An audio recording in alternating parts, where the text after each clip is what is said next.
And what that does is it gets us stuck.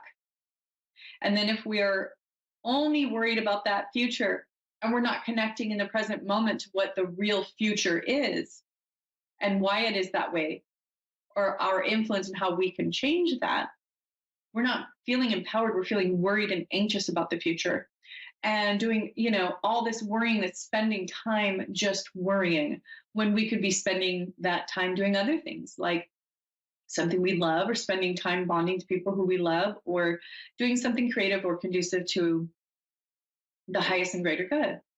And even for our health, and I like to really look at it as it's kind of an interesting saying that I have, like with some people that I know, and that is that it's really just trying not to think like, eat like, or uh, expect things like an a-hole. So you don't want to eat like an a-hole, you don't want to expect things like an a-hole, and you don't want to think and behave like an a-hole. So it's all about not being an a-hole.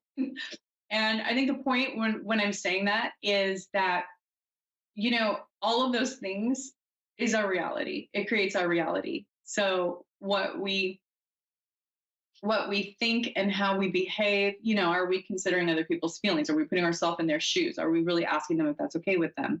You don't want to completely step over other people's boundaries.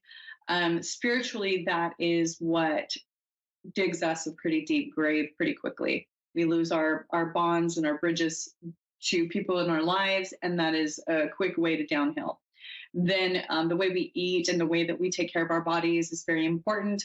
Being in the present moment means that we are eating and exercising and all of that in a way that's good for us. So if you are completely disconnected from your body and what's going on, you're going to look at a big plate of junk food and just wolf it down without thinking about it. If you are consciously eating and you're in the present moment and you're stopping to think about what your body actually needs in that moment, and then blessing your food, whatever that means to you, and then being responsible that way with your body, then that's actually increasing your health and everybody's health around you, because you're able more to take care of those around you, or to be more present for those around you.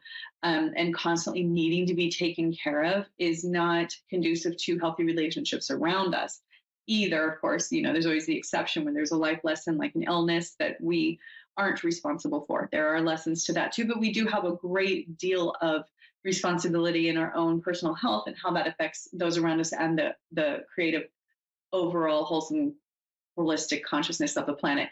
And then there's the not expecting things like an a-hole. So if you expect a person who, let's say, has cheated on you 3 times to not cheat, you're literally being an a-hole. Okay, you're looking at, based on results and based on who they've told you they are repeatedly, you are expecting something that is not in touch with reality. You are not being in line with the present moment in reality. So we really are, when we're talking about being in connection with the present moment, which is in connection with eternity, God, the angels, spirit guides, your highest and greatest self, most high intelligence, we're talking about really being present and initiating your life in the way that you want to create it. And that's the most powerful place to be.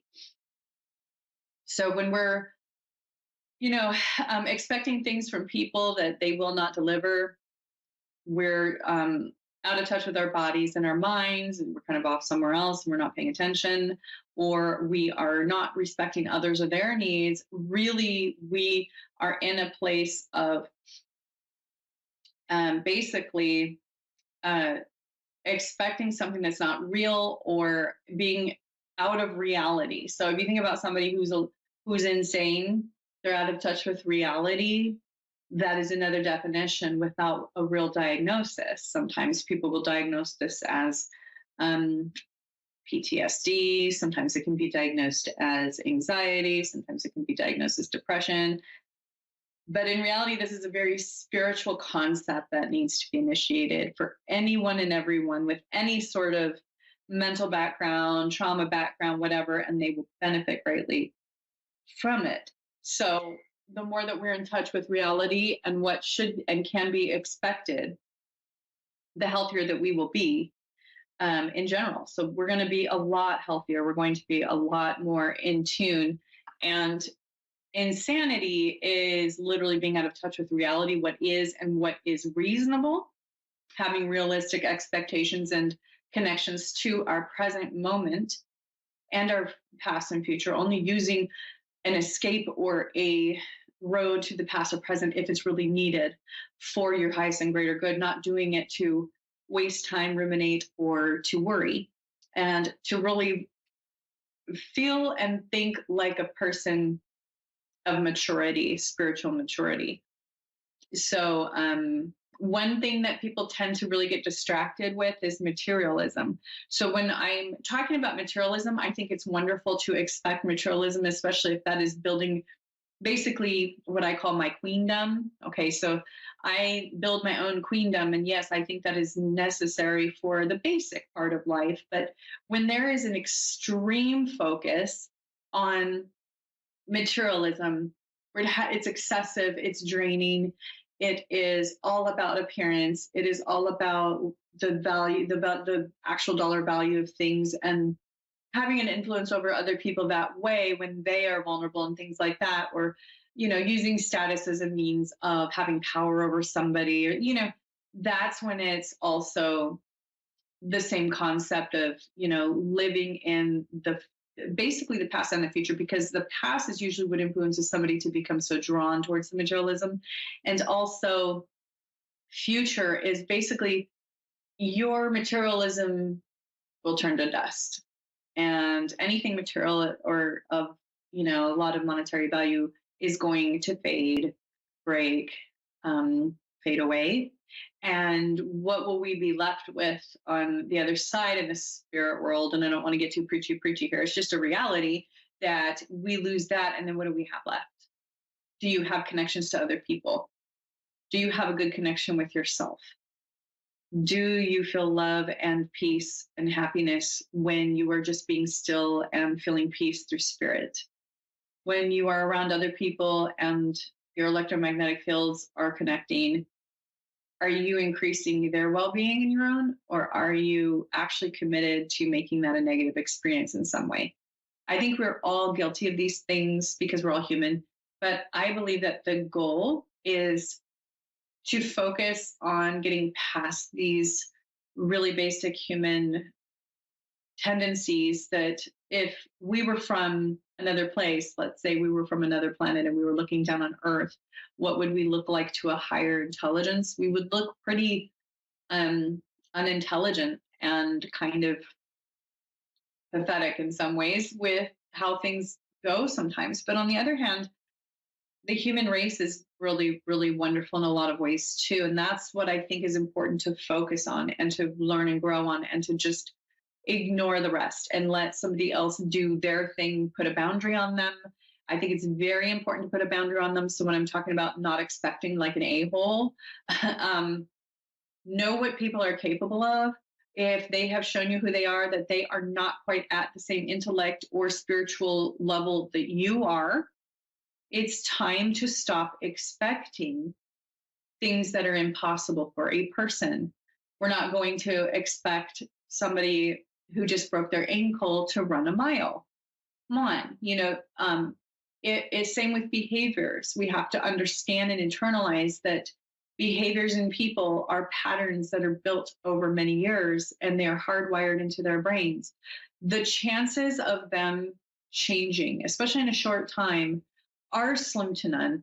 And it's better to figure out if we can deal with those issues that they have long term. And if not, what will be the actual way that we will be able to implement some sort of a strategy in getting tools and dealing with that and setting boundaries on that person.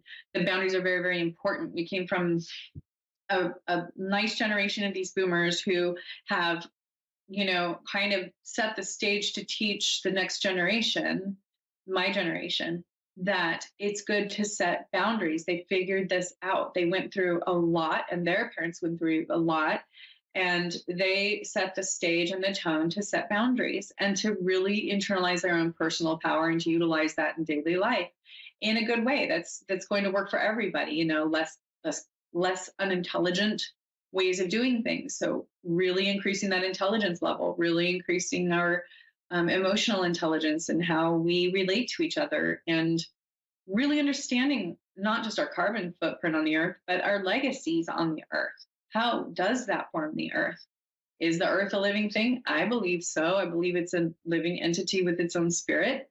Gaia is, pretty much our home. How are we influencing that? Is she okay? These are questions I think that are very important to really look at the large picture and to see how we conduct our lives, and knowing that the butterfly effect, when they say the butterfly effect, one little thing we do can create a wave energetically and emotionally throughout time, space, and people at a pretty extensive level. So understand, you, me, we all are very important in the way that we influence the rest of the world. There are those that wake up in the morning and haven't had a good day until they have literally destroyed somebody. And to know that's a reality, and to know that we need to watch out for that and to protect ourselves from that, to set boundaries, to really prepare and have a strategy of success for ourselves, protection. This is why energetic work is so valuable, because it works in a way that isn't recognized as much as a physical protection. Of course, physical protection is always good, but I really think energetic protection, especially spiritually, is incredibly important, because it is so often overlooked or forgotten. Because, to be honest, we have a house, let's say, we have a building, and that will protect us from somebody breaking in at night if we lock everything, right? And that's great and all, but on the other hand, a home is not safe if it isn't energetically protected, if there isn't a boundary put on negative things coming into the home, whether that be through the internet, a TV, a person having really bad behavior, a relative or friend coming into the home and energetically making a mess. Pay attention to how people are behaving around your family and your home and your space. How is that affecting everybody there? What kind of feeling is that leaving? When people walk into your home, they should say, wow, it feels really good in here. So positive. People pick up on this, and you and your children and your whole family will too. So it's really important to know that there's also an energetic protection and boundary that needs to be put up in the home. There are more and more people more aware of the energetic or emotional, toxicity of some people, even family members, where they come into your home and they're really making a mess emotionally, energetically in the home. Those people need tall fences. Those people need good boundaries. It not only is going to protect you, your home, and your children, but it will also really show that person more or less, this is something that you need to work on. And it will make it real for them if their relationships start to sometimes finally over decades, if their relationships finally start to suffer because they've needed boundaries for so long and they haven't understood what wasn't working.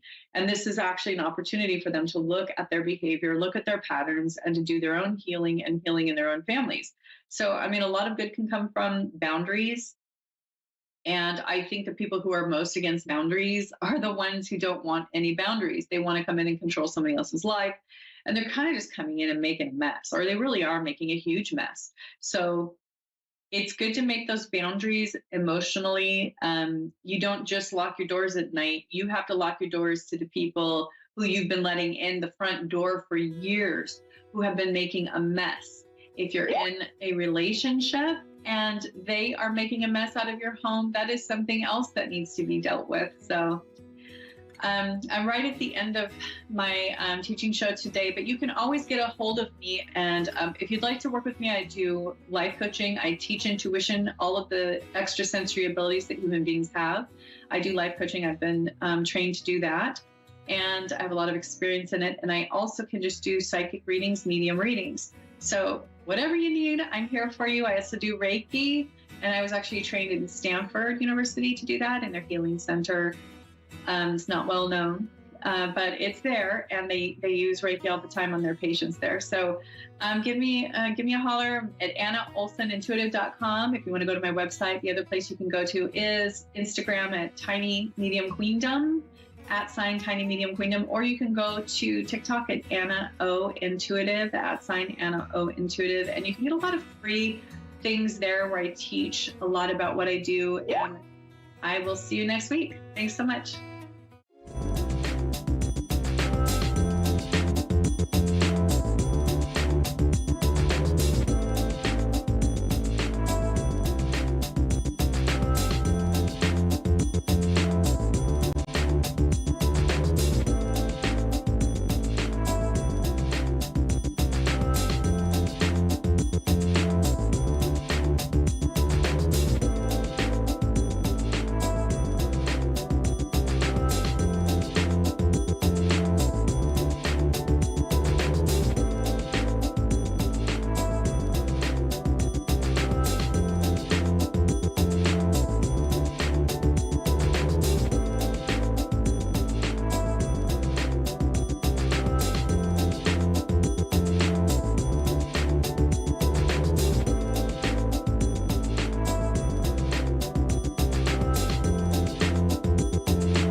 You're listening to A1R Psychic Radio, Earth's #1 psychic radio network, and watching Moonstruck TV, Enlightening Television. Welcome. Time for the Mini Medium with Stephanie Cowan.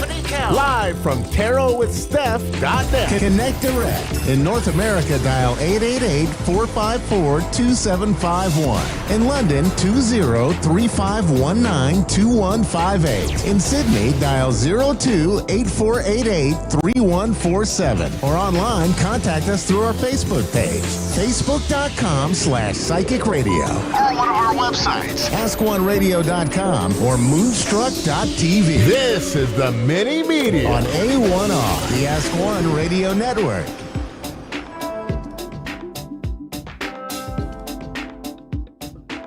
All right, wonderful. Hello, friends.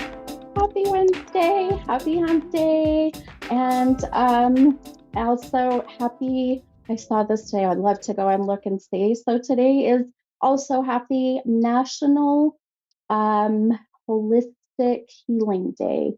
They may have worded it a little bit different, but basically today is a day to focus on your healing internally and all the beautiful energy around, and look into more, I think, holistic type of energy to heal whatever it is that you need to heal.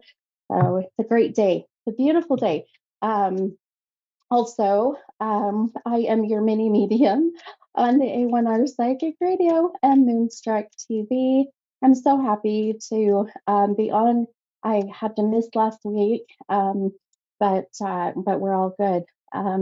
I had some good rest and rejuvenation, and I'll tell you, I don't know about you all, but this last, apparently we had a solar storm, these solar flares, and to my surprise, apparently that is what caused my anxiety and some kind of I was in a funk. It was interesting to see. I posted it out on my Stephanie's tarot reading page, and a lot of people responded saying they felt the same way. And it really was a lot of the pressure coming from the earth, from Gaia, Mother Earth, and then ultimately the sun, which is that masculine energy pushing down. So if you think about the heat and then the pressure, you got the two of them, and it just causes a lot of that anxiety. So made a whole lot of sense. So, but I'm back and I feel amazing and ready to rock an awesome show for tonight. Also, at 7:30, so in about an hour and a half, I will be on my Stephanie's Tarot reading page as usual. I will be doing my about 2 hours of free readings. So if you happen to be listening and you want to enjoy and feel the just amazing energy that I'll tell you every Wednesday night between my show, my podcast with A1R, my mini medium show, and then also my show with Stephanie's tarot reading. I do about 3 hours of readings. So, but I love it. I absolutely love it. Um, I feel very blessed to have the opportunity to do what I love. So, man, I'm already losing my voice. I always tell people when you hear me go froggy, it's usually because I'm starting to connect with our loved ones in spirit. So, or someone's loved ones. Weird. They manipulate my throat chakra. So, anyway, lots of good things, lots of exciting things. Um, I now have a new website, which all that information will also be updated thanks to our amazing producer and the behind the scenes piece. So thank you to them. And the new website, so please go go check it out at mini-medium.com. So mini-medium.com. And you can schedule you're there and lots of information about events that I'm doing or contests, drawings, giveaways, all that fun stuff. Plus, of course, I'll have a link to my show with A1R Psychic Radio and Moonstruck TV. So easy peasy. I'm so happy to have that website up and going. I'll tell you, it has made my life a lot easier. So thank you to my assistant. Her name is Savannah. She's incredible. So shout out to her right now. Okay, all right, my friends, let's get to what we all are here for, right? How about some reading? Now, I always start out my show with an affirmation, and I don't know, I feel like this number has just been consistent and I can't ignore it. So we're going with the number 33. I feel like I've had that number a couple times. So, and what that means to me is, of course, angel signs, but also every time that I am drawn to a certain number, it is someone in spirit or my spirit guides just giving me those messages through numbers, which numerology is huge for me when I do my readings. So someone is going to connect with that number 33 in one way, shape, or form that was meant to have us connect for tonight. So we'll see how that goes. Okay, 21. So uh, try to count and talk at the same time. It just doesn't work. And so I count out the cards according to that number, give you your beautiful affirmation, which this is, again, very simple. I feel like we've had another week of simple ones, but the affirmation that goes to everybody for this week says, Everything is going to be okay. So, how simple, but how powerful, right? Um, so, as you um, tell yourself this and repeat it over and over until your beautiful energy absorbs it, internalizes, and really takes it to heart, I guess you will, you want to keep doing that. So tell yourself everything is going to be okay. We'll get through whatever it is that you're um, trying to get through, right? The struggles, the everyday life stuff. I feel like lately. So, um, and real quickly, before I take my caller, be prepared, my friends. Next month, August, the 1st, 2nd, and August 30th, 31st, we have a blue moon. And a blue moon is where we have two full moons in one month. Does not happen often. Like they say, once in a blue moon. And not only is it a blue moon, it's also a super moon. And the super moon means that that beautiful feminine energy of the moon is going to be very close to Earth. So we're going to feel that incredible energy from these super moons. So just be prepared. And then, in addition, if we can't have enough stuff going on in August, I believe 22nd, don't quote me on that, but about that time, Mercury goes into retrograde. So if you are a Gemini, such as myself, our moon is Mercury. And so, guess what? It can cause a little bit of chaos, anxiety, things to be a little crazy. But you put your beautiful intentions out there beforehand, then the universe, she listens and she'll take care of you. So keep that in mind, okay? All right. Okay, well, let's go ahead and take my first caller for tonight. This is April in LA, Los Angeles. Hi, April. Hi. How are you? I'm good. A little anxious about a situation, but I'm doing good. Thank you. Okay. I'm sorry that you're having that anxiety. I was just literally mentioning to, I don't know if you heard that, man, it's been in the air lately. Lot of people in that same boat per se. So, but I'm happy to be here to help in any way I can. Did you have a specific question?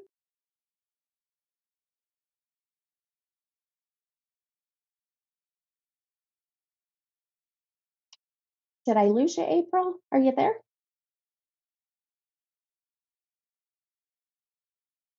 Yeah.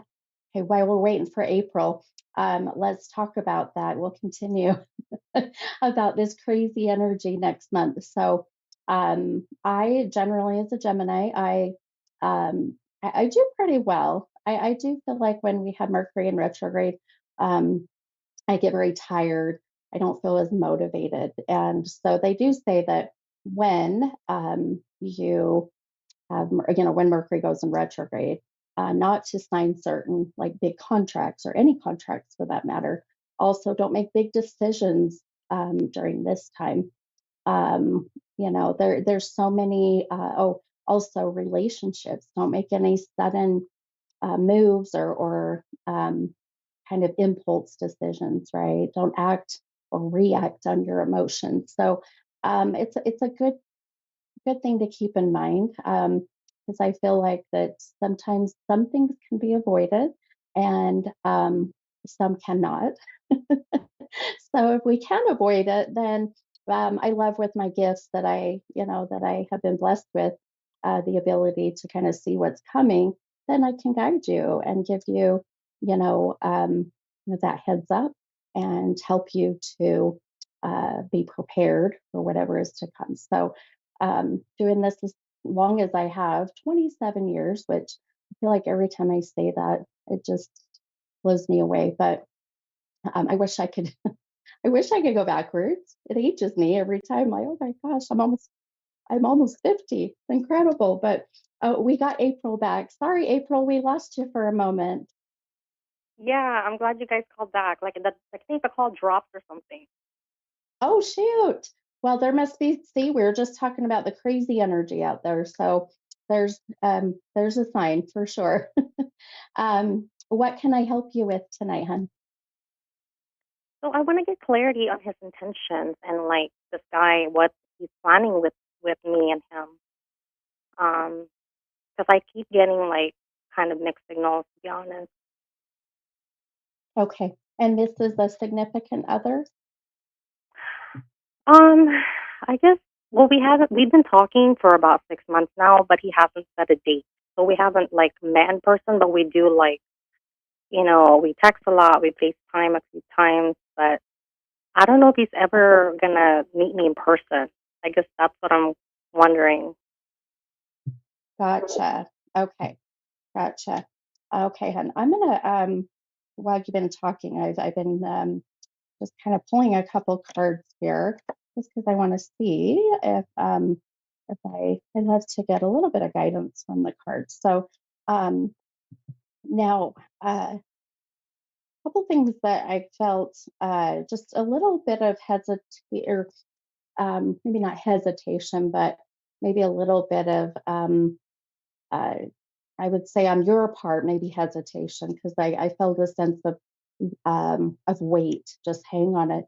Don't jump too quick and rush into anything, which I don't feel like you are. I feel, if anything, you've been very patient. That's for sure. Um, and so, can you? Well, how about we just get initials? Can you give me his initials? Yes.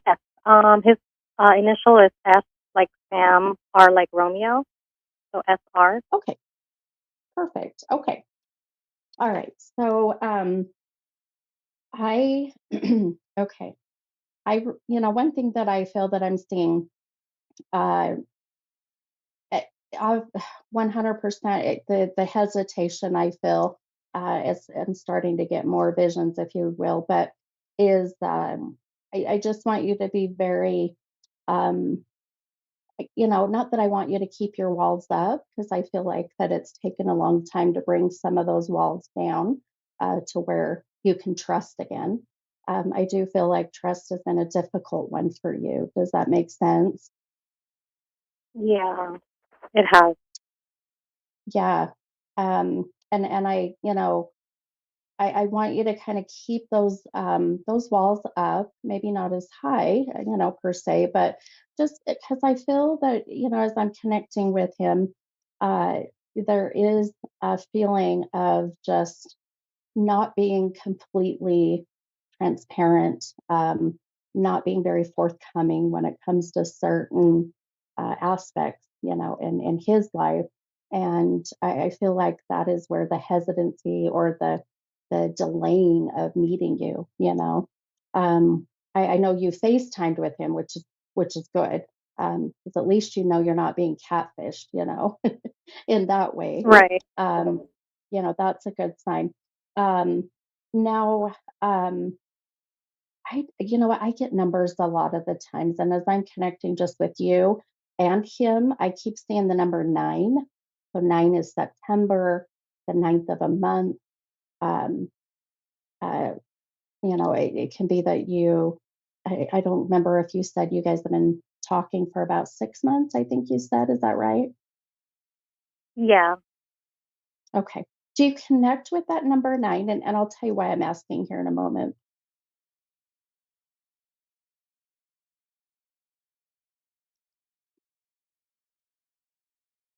Are you there?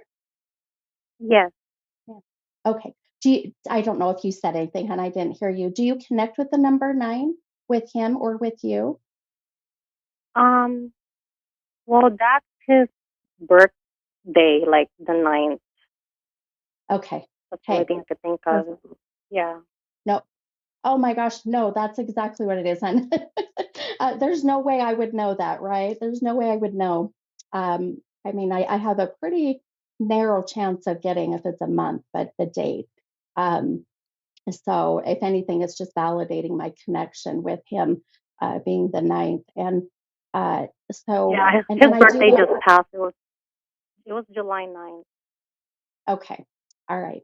And that Yeah. just kind of tells us that who I'm seeing and what I'm seeing really is connecting to him. So this isn't, I'm seeing someone else, So now I would say I'm going to tell you, and I'm very transparent, very honest in my readings. So, because, I say you come to me or any reader hopefully gives you that honesty. I would not, I wouldn't put much more energy or, um, or put all your eggs in one basket is kind of, per se with him. I just feel a sense this might go on and on. And I don't want you to miss that opportunity of possibly meeting your person. And I feel like this is going to drag on for a minute. Um, and I'll tell you, I can tell with your energy, um, and just your voice. I know it sounds kind of crazy, but that you are ready to settle down. You're ready to have that commitment. You have such a beautiful, kind of unconditional love about you, so very forgiving. And then sometimes I feel like that when we're that way, and I say we because I'm that way as well, um, we get taken advantage of.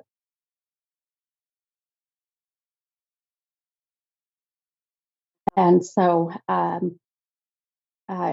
I feel like um I would hold off on pursuing much of your energy into this. And I would say almost that ultimatum, give him that ultimatum of we meet in 2 weeks or I move on. Does that make sense? Yeah, Okay. I can Yeah. do that. Uh, I actually gave him an ultimatum today, and he hasn't responded. So Ah, that's probably why I see the ultimatum. I knew you were going to do it soon. I thought, oh, we'll just give you validation of needing to do it. And the lack yeah, of I gave him an response. ultimatum. I'm sorry. Oh, go ahead, hon. You're good. Go ahead. Oh, no, so I gave him an ultimatum today, but I gave him till the end of August. I said if it wasn't nothing gonna happen, then we can just be friends and that's it. But I'm basically moving on somewhere else with my love life. Good. So that's kind of like Good. how I broke it down to him. Good. Good for you, hon. Good for you. Yep. You definitely have more to give, and I don't want to see you put any more time and energy into this if you're not getting that back in return. So I feel like, the hesitation or the lack of response may be your sign, So, but I'm sending you so much good energy and love and light. And I have no doubt you're going to find your person without a doubt, hun. So hang in there. It's coming. Thank, thank you so much. I appreciate it. You're so welcome. You have a wonderful night. Okay. Thanks for calling in. You too. Take care, love. All right, hun. You too. Bye bye. Okay, bye. All right. Thank you. Okay. All right. We have another caller. We have a little bit of time. And this is Amy. Hi, Amy. Hi, thank you for taking my call. Oh my gosh, of course. How can I help you tonight? Hi, I just wondered if you had any insight with my two younger children. Okay. They're Okay. boys, and yeah, with custodial with my ex-husband. Okay. Say that again. I'm sorry, hun. Yeah, kind of with custodial, like custody with my ex-husband, Oh, my two oh, younger. gotcha. Okay, Yeah, custodial. Okay. Sorry. I missed that part. Okay. Yeah, it's okay. let me see here. I'm just gonna focus for a moment and Okay. see what we can get. I know I think I have about 6 minutes on my show, but I want to see give you as much as I can. Okay, so interesting. I just thought I'm going to pull a couple of cards for you, and the two I'm using a chakra tarot deck, and the two cards that come out happen to be a king and a queen, and this really represents you and the ex, that your ex-husband. Not only that, but it also is the color of our crown chakra, the purple. And I have a feeling, are you drawn to purple? Yeah. Yeah, okay, perfect. So really, when that crown chakra is blocked, which I kind of feel like yours might need some work, so look into chakra and Reiki. But when that happens, then we really struggle to connect with what we call our highest self, and then we really kind of question, who we are, what our purpose is, and how, kind of question your ability or how well you are doing as a mom, and how that kind of comes together. So when I see these two cards, and just really intuitively what I'm seeing, um, I feel like one of your boys is more drawn to being drawn to you and wanting to be with you. And then I see your other being more drawn to dad and wanting to stay with dad or go with dad. Have you noticed that with the two of them? Well, I think just the youngest one is more attached to me. Okay. Okay. Now, I get when connect with your boys, I get numbers all the time, and I keep seeing the number 8. Do you connect with August or the 8th of a month or the age of 8? The older of the two boys is going to be 18, but not until Okay. December. Okay. Okay. That's okay. In December, you said? Yeah. December. Oh, okay. Gotcha. Okay. And this could be the where the connection is with him, but I feel I'm not getting my sign of that's what this is. So I want you to keep in mind next month, and really next month being a very powerful, very what's the right word? I would say a month where a lot of change and connections come with the custody. Now, do you have any dates set for August? Court dates? Anything like that? No, no, not at Oh, all. Not yet. okay, okay. So please watch for that, okay? I just feel, and Okay. I feel a great balance of energy where I feel that, maybe just having a mediator or just someone there to kind of facilitate the conversation, but Okay. I'm not feeling like a huge power struggle too much from dad. But I do feel that uh, it's just the balance tells me more of a 50-50. Um, so I feel like maybe that, and you can tell me you don't want to answer, and I totally understand. Um, are you wanting custodial, which is what is that? Um, sole custody, I guess Yeah. I should say. Okay. Okay. Right. Um, gotcha. Okay. So if you get the sole custody, and it goes in your favor, I still feel that there's a good balance of the kids having time with you and with your ex, and I'm not worried about too much power, struggle or, that push and pull. I would say when you go into this court date, or what I see coming in August. I was just mentioning we have two very powerful full moons. They're called the blue moon and they're super moons. So the energy is going to be very, very high next month.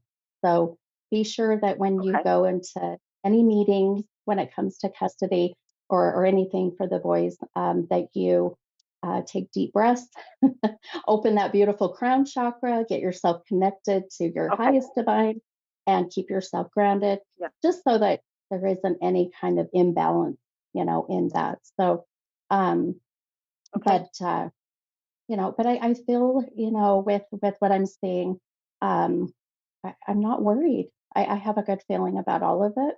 Um, and I Awesome. do feel in a sense, I know this might don't mean to sound harsh, but I do feel that you may see that the boys may be with you more than with dad, even with the court. Okay. You know what I mean? I feel like Sure. Yeah. they'll just draw to you more. So, but Hmm. I've been through this, so I can relate Okay. a little bit.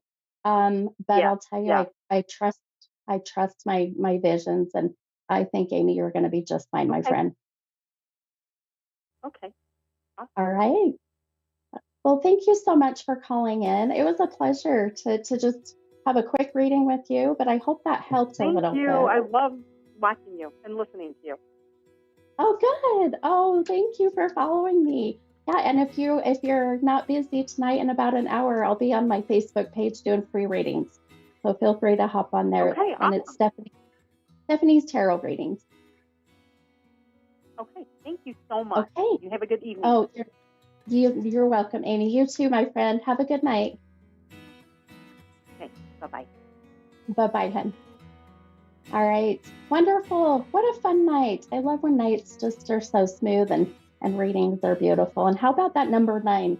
I'm telling you, my visions have been incredible lately. So I can't wait for next week. And please go and check out my new website at mini-medium.com. Also, you can follow me on Facebook as Stephanie's Tarot Readings. Eventually, that's going to be streamlined to Mini Medium. We're just going to have it all be Mini Medium. And then also my Instagram is mini medium 75. And I will see you guys all next week. Have a beautiful and wonderful weekend. I'll see you guys next week. Bye, guys.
You're listening to A1R Psychic Radio, Earth's #1 psychic radio network, and watching Moonstruck TV, Enlightening Television. Welcome. Time for Psychic Paths with Suzanne Marie.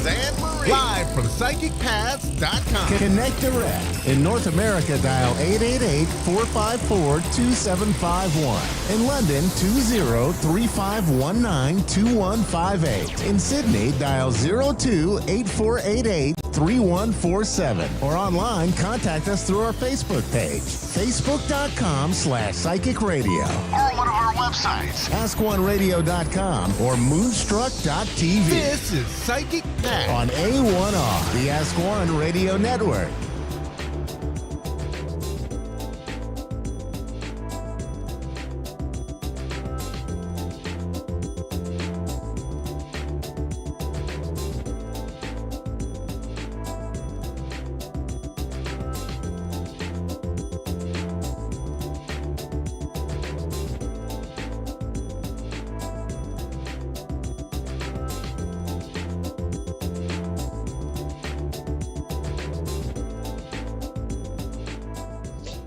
Hi, everyone.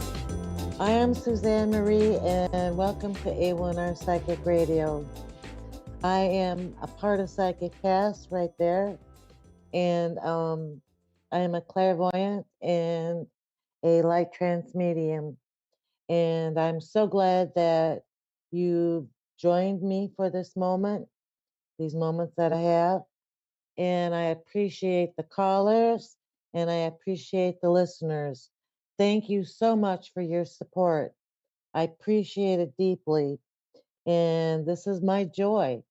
This is really quite joyful to me to be able to reach out and share what I do. So, yeah. Hi, everyone. I hope that everyone is having a good week, and I hope that everyone is feeling loved and cared about. And I hope that everyone is kind. I believe that there's no reason to be unkind. So, with that being said, I hope that we get a really good caller, and I hope that Spirit helps in any way that they can tonight for that caller. Um, August is right around the corner, and everyone is hot, and I hope everyone is drinking a lot of water and staying hydrated and taking care of yourself. It's a heat wave, so I hope that everyone is taking care of themselves. So it's very, very, very important to love yourself and to care about what's going on with you. You're number one, and I hope that somehow you find the peace to know that you are enough, that you are precious, and wherever you are, there is somebody there that loves you.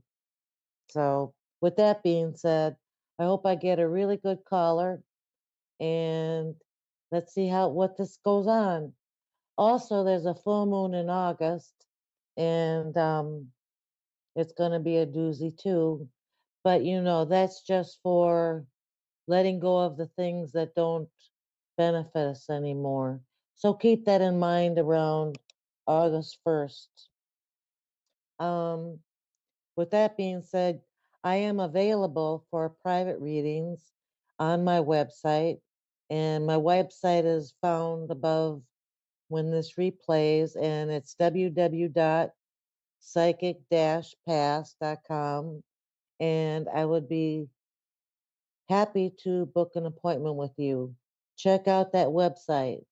I want to be as clear as I possibly can as a reader, and I don't leave people with questions. So I want you to know this up front because my purpose is to make sure that your priority answers are answered and that you don't walk away from our session being confused. That's number one for me. And yeah, I'm usually available a couple of days ahead of when you're trying to book. So keep that in mind. Um, I hope I'm being heard. Oh, Cambria, hello. Yes. Hi. Hi, how are you tonight? I'm doing well. And yourself? Doing pretty good. It's a heat wave. It's a heat wave, but I'm Yeah. doing well. So, what can I help with tonight? I'm looking to possibly get in contact with my great grandma. I've had some issues and things, and I just want to know that she's with me. Okay, so you do know that she's near you. Yes. Okay. Let me see if she comes through. Hang on a minute. Okay.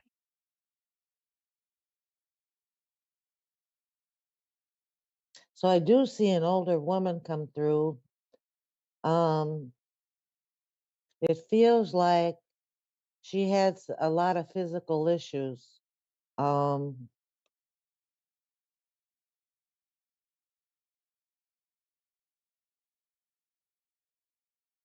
yeah, it feels like there was struggle in her life, but I Yeah, sense a she did. physical, I feel physical too. Um, I say that because she didn't run through the gate. She should have ran through the gate, but she didn't run. She's kind of took her time and was thinking about how she was walking. So I don't know if that resonates, but it feels like she had some physical issues too. Um, Let me see what she has to say. Did she deal with canning? Because she's showing me jars that look like canning jars. I think she did do some canning um, when she That's was what, around. yeah. So that's what she's showing me. Um, and she brings me the impression that life was work for her. I think she was raised with the belief that she had to have a purpose and she needed to live life with a purpose. Um, Mm. Kind of like she couldn't waste her time. There was no wasting your time. She had to be doing something. Busy hands Yep. and kind of like that. Um,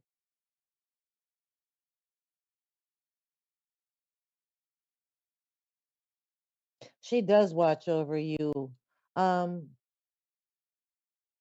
Either she's trying to tell me that you kind of been a klutz, or she's just showing me that she was around when you tripped.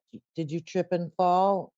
Because she's showing me that somehow your balance was off.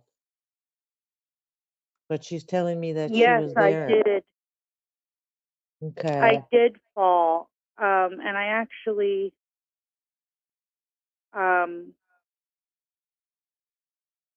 I have back problems and stuff.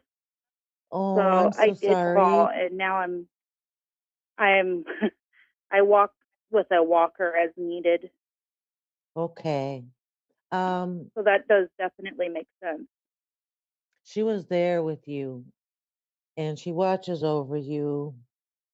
And she's telling me that she believes that her prayers for you are helping you because she is on the other side. She's close. She's trying to tell me that she's the main line to praying for you and wishing you all good things. Um, I did. Go I ahead. recently got a bracelet, and it's in her memory. So I'm not Oh, sure if she knows that. yeah, she knows it. She tapped it.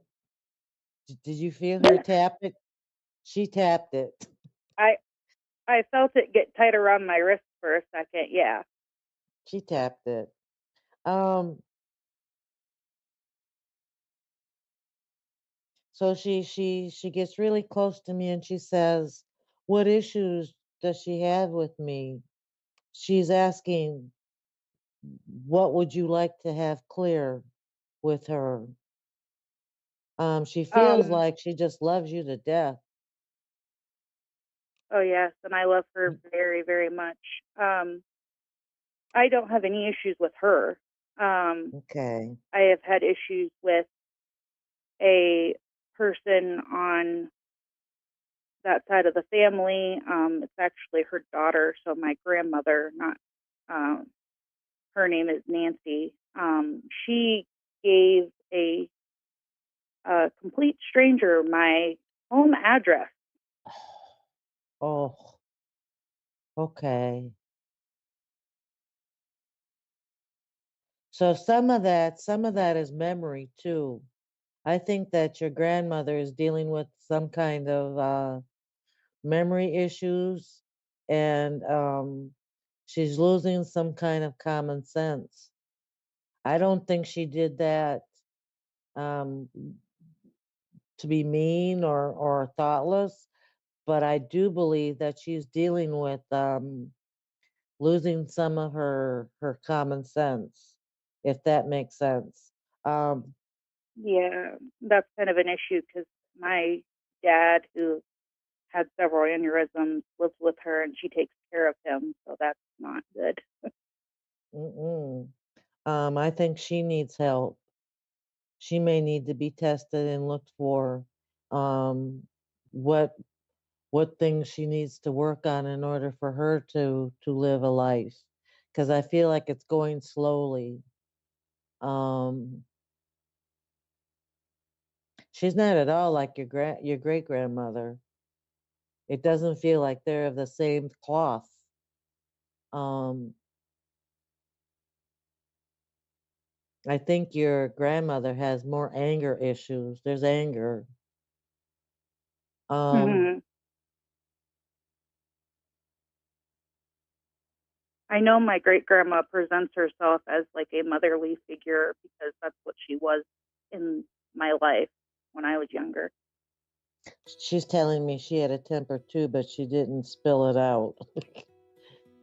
She had some kind of Right, yeah. decorum going on. She says that your grandmother doesn't know when to stop with her anger. Um, Oh, that's so true.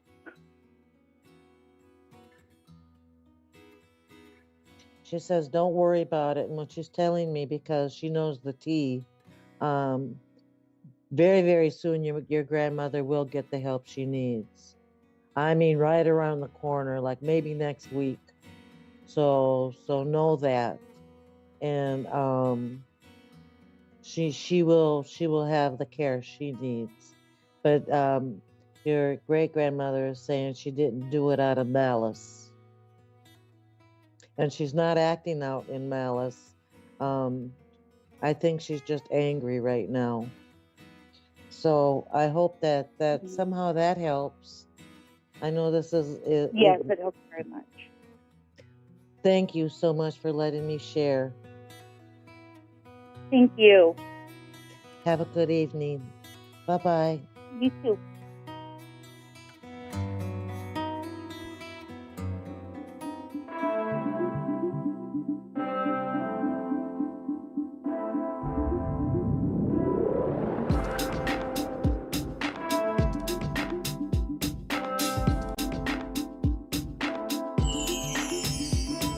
You're listening to A1R Psychic Radio, Earth's #1 psychic radio network, and watching Moonstruck TV, enlightening television.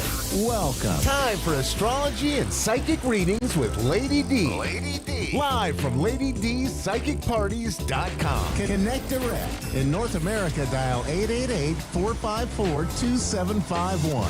In London, 20-3519-2158. In Sydney, dial 02-8488-3147. Or online, contact us through our Facebook page, facebook.com/psychic radio. Or one of our websites, askoneradio.com or moonstruck.tv. This is astrology and psychic reading On A1R, the Ask One Radio Network. Hi everybody, welcome to Astrology and Psychic Readings, Lady D. I'm your host, Lady D. I hope you've all had an amazing week. So this week ahead, we do have a really big retrograde coming up here. We've got Venus that's going to be retrograding in Leo, and that's going to be happening the 23rd for me, but people that are in America and on the other side of the world, it's more going to be the 22nd.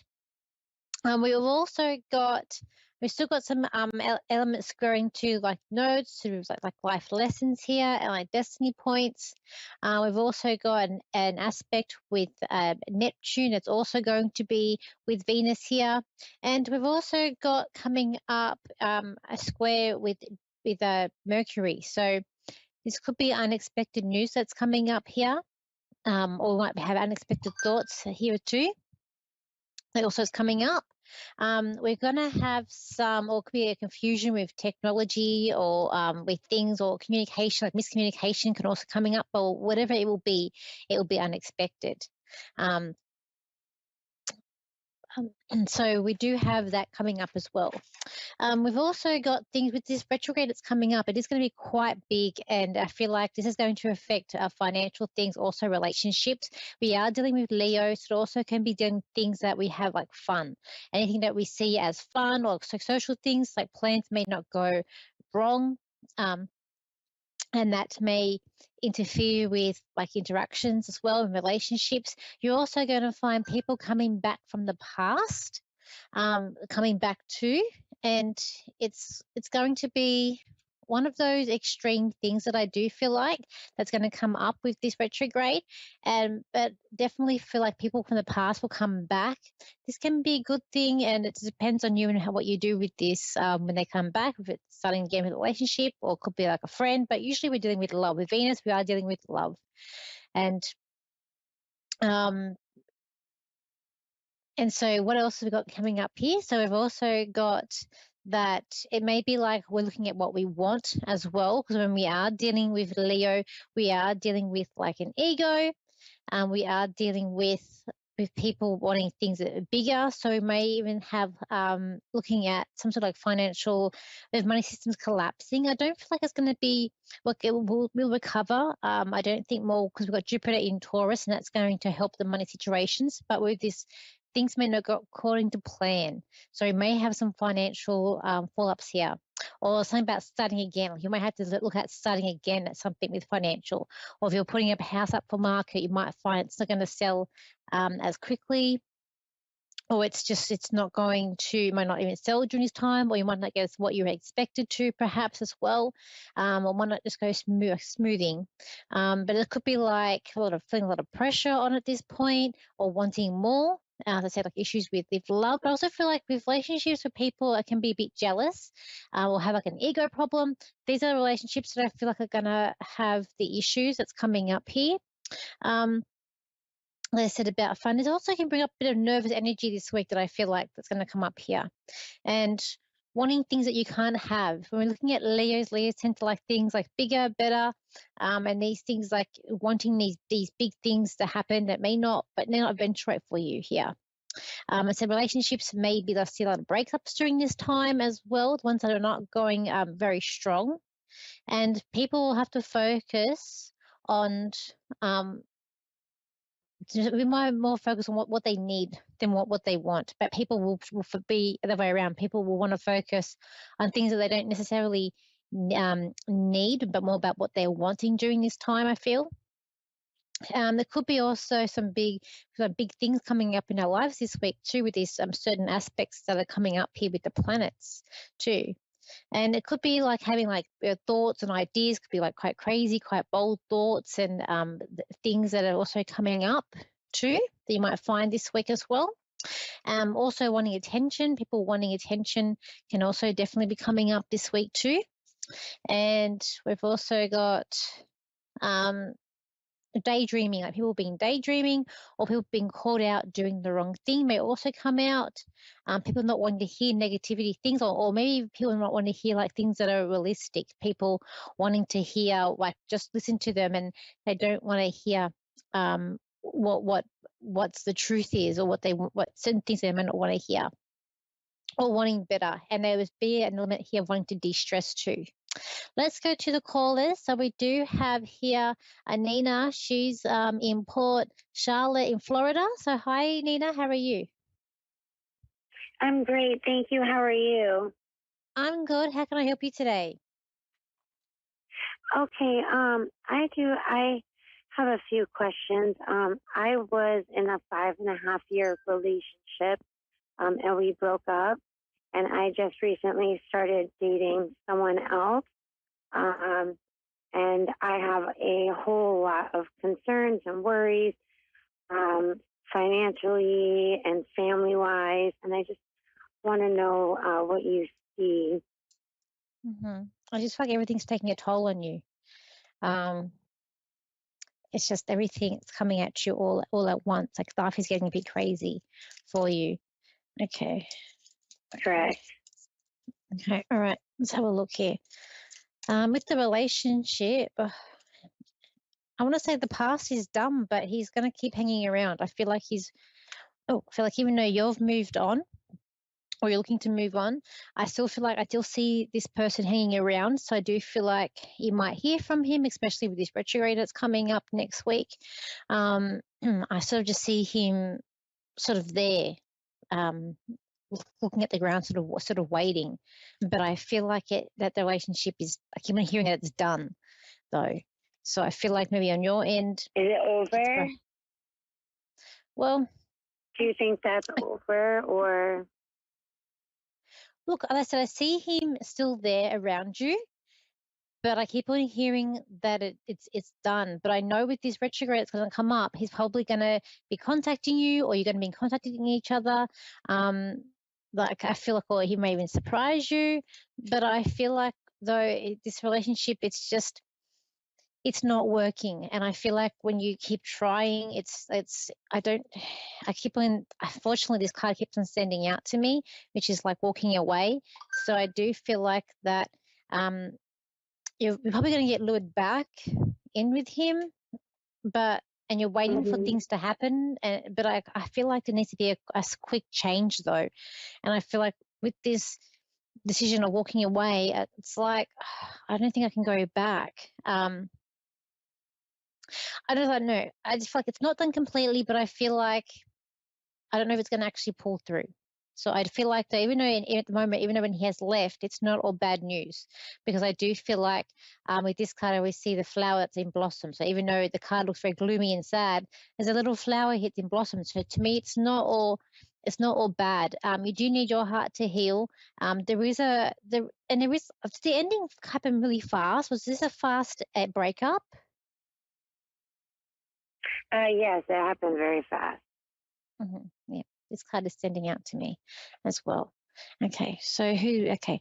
I'm going to say after this month into July, and we're going more into sort of September, maybe after the retrograde, I do feel like, did you say there was someone already there? There's someone else new around you? Yes, and that was my other question. This man is very good to me, so I didn't know what you saw with that either. He has 7 children, so that's a big thing for you. I want to stay with the new for now. Especially, I feel like it's going to be quite clear for you, especially after you get up to September. Your thoughts are going to be clearer. I feel like the new guy is he's more reliable too, and I trust him more too.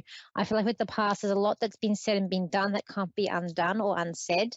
I also feel like with the past, it could be the partner or you or someone around him that we don't trust as well, or he doesn't have good people around him.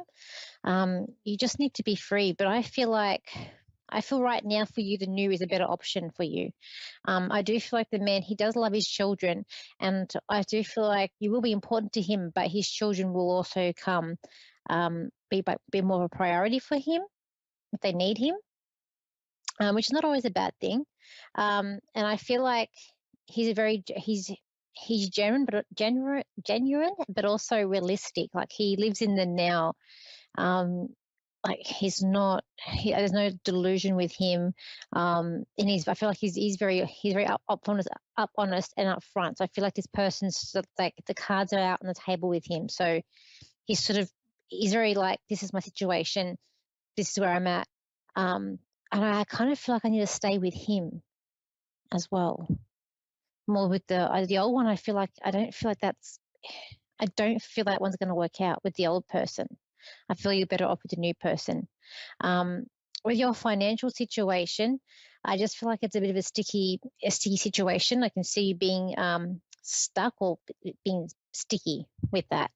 And I feel like that everything also changes around. I do feel like you need to look for something more stable in terms of with money. So your job at the moment, you're working at the moment? Hello? So I feel like, Nina, with you, the job that you've got, I'm hearing it may not be stable. And I just feel like that you need to find something more stable. I do see you looking at something new and something different.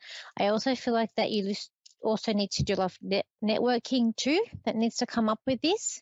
And also I feel like you can do better. So I'm hearing that whatever you're doing, I feel like there's a job that's out there that is going to be better suited to you. At the moment where you are, it's like I'm on a treadmill and not going anywhere.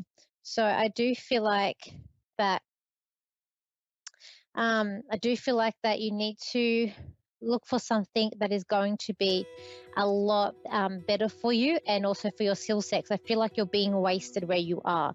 And I want to say that I do see something being signed, but I feel like it's going to be towards the end of the year when something's going to come up. And it's a very hopeful thing that's going to come up for you with this contract. So just stay hopeful with there.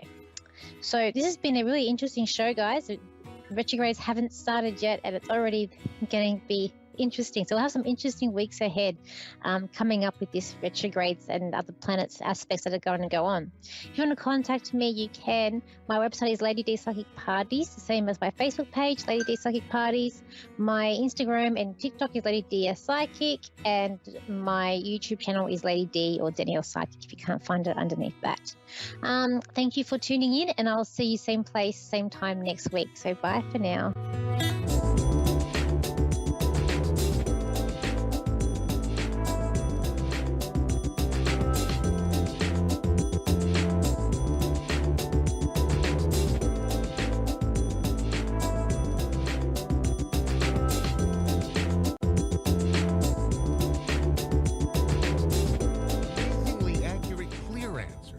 Question. You'll love Suzanne Marie readings. Clairvoyant reader and spiritual light trance medium. Tarot is used for spirit confirmation. She's been a spiritual reader for 30 years and would love to be able to bring accurate, clear visionary readings for those who seek answers. Available online and phone. Call 320-455-2303 or email readingsbysuzanne@gmail.com. Suzanne Marie. Check her event page for specials.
You're listening to A1R Psychic Radio, Earth's #1 psychic radio network, and watching Moonstruck TV and Lightning Television. Welcome. Time for New York City Celebrity Psychic with Perry Lyons. Perry Lyons. Live from PerryLyonsBrilliance.Wixsite.com/Perry Lyons. Connect direct. In North America, dial 888-454-2751. In London, 20-3519-2158. In Sydney, dial 02-8488-3147. Or online, contact us through our Facebook page, Facebook.com/Psychic Radio. Or one of our websites, AskOneRadio.com or Moonstruck.tv. This is New York City Celebrity Psychic on A1R, the Ask One Radio Network. Hello, my cherished duckling.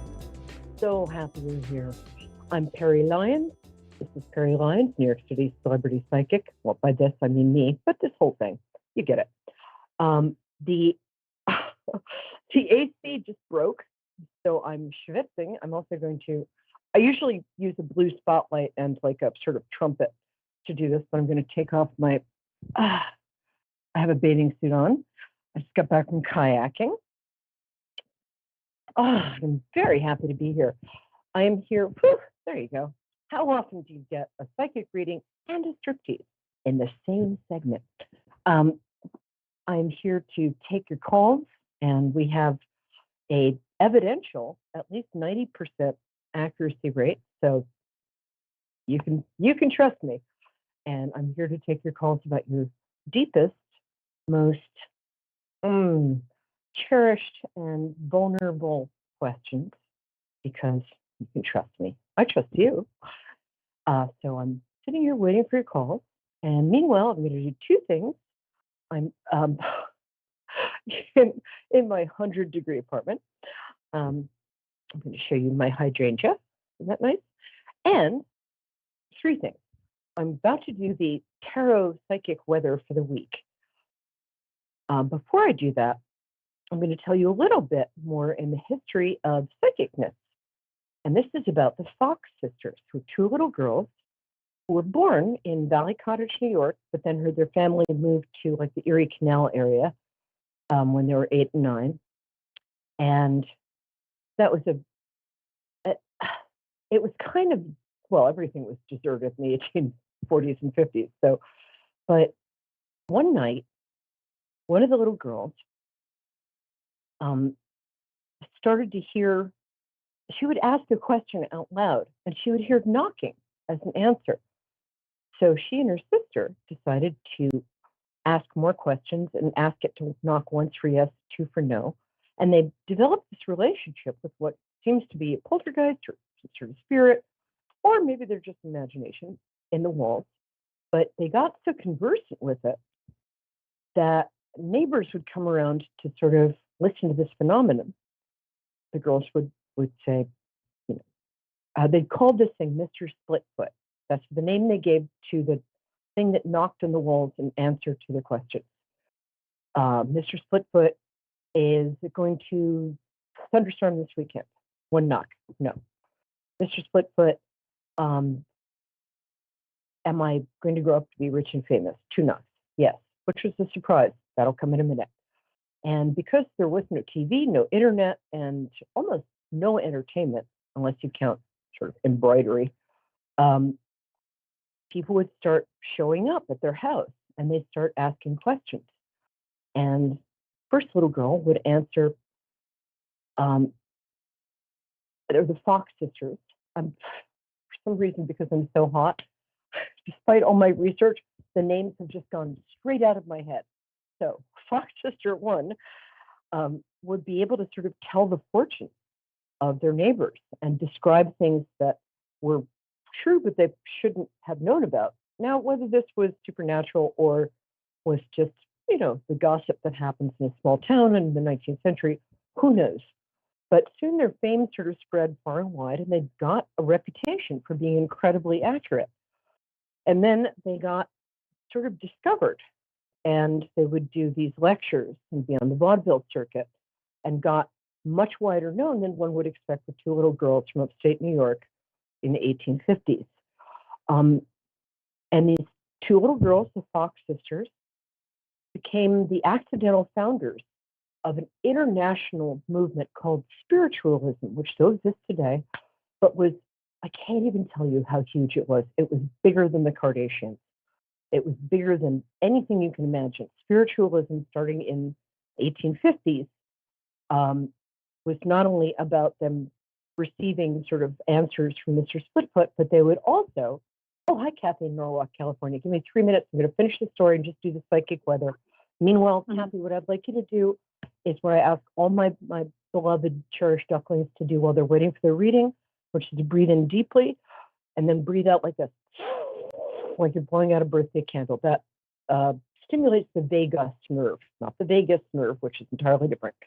So thank you for doing that. I'm just going to be about 2 more minutes, and I'll be right with you because I'm already getting information for you. So the Fox sisters started going these lecture tours, and they started to seem like they could communicate with the dead.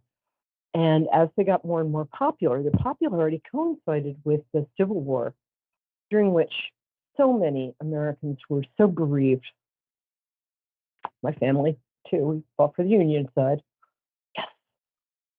In fact, my ancestor won a Congressional Medal of Honor at Gettysburg. I'm proud of that. So people were really, really anxious to talk to their loved ones they'd lost in this war. The spiritualism really gained a huge foothold after from 1860 on, and from 1865, it really took off. The Fox sisters continued to give lectures, do readings, were in the vaudeville circuit, became very rich and famous. There you go, fulfillment of that prophecy.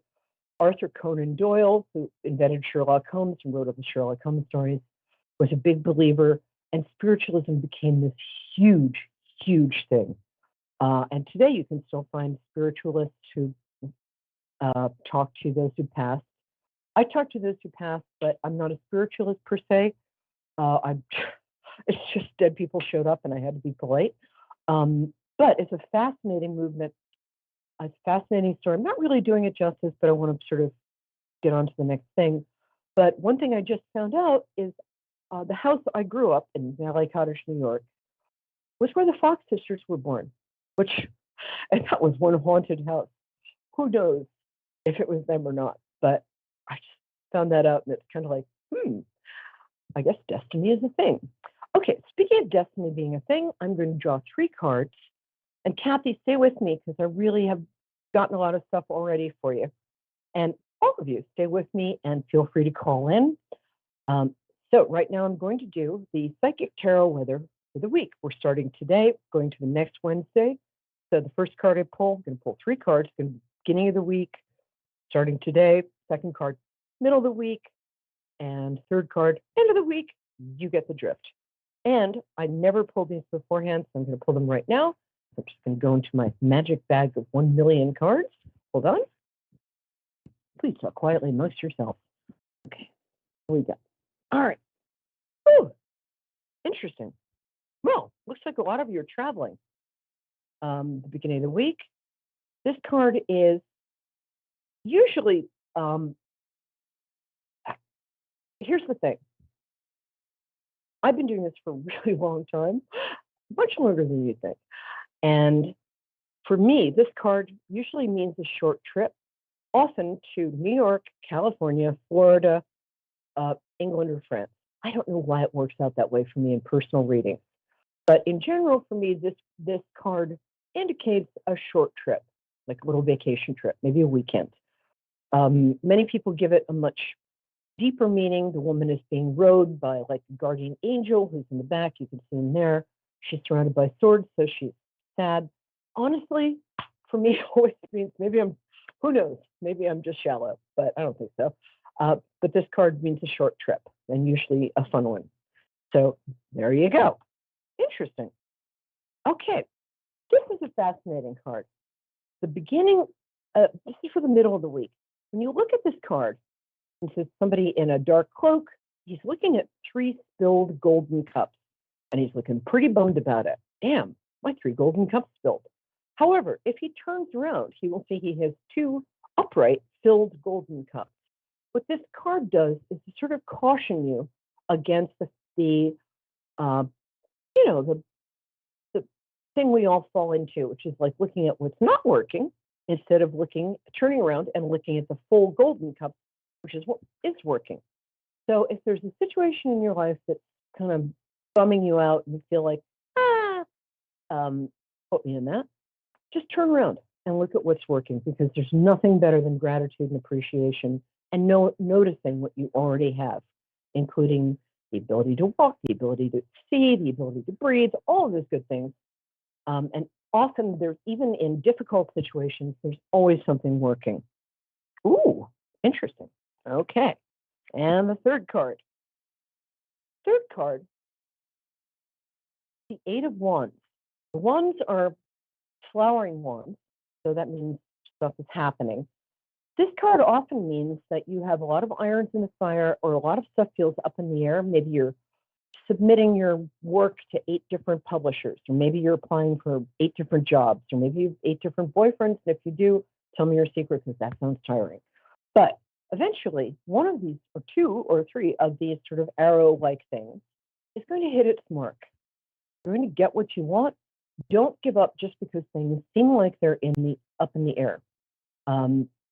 Whenever I get this, always the case. Somebody has a lot of irons in the fire. They're trying a lot of different things, but 1 or 2 things are really going to land, and there's going to be success.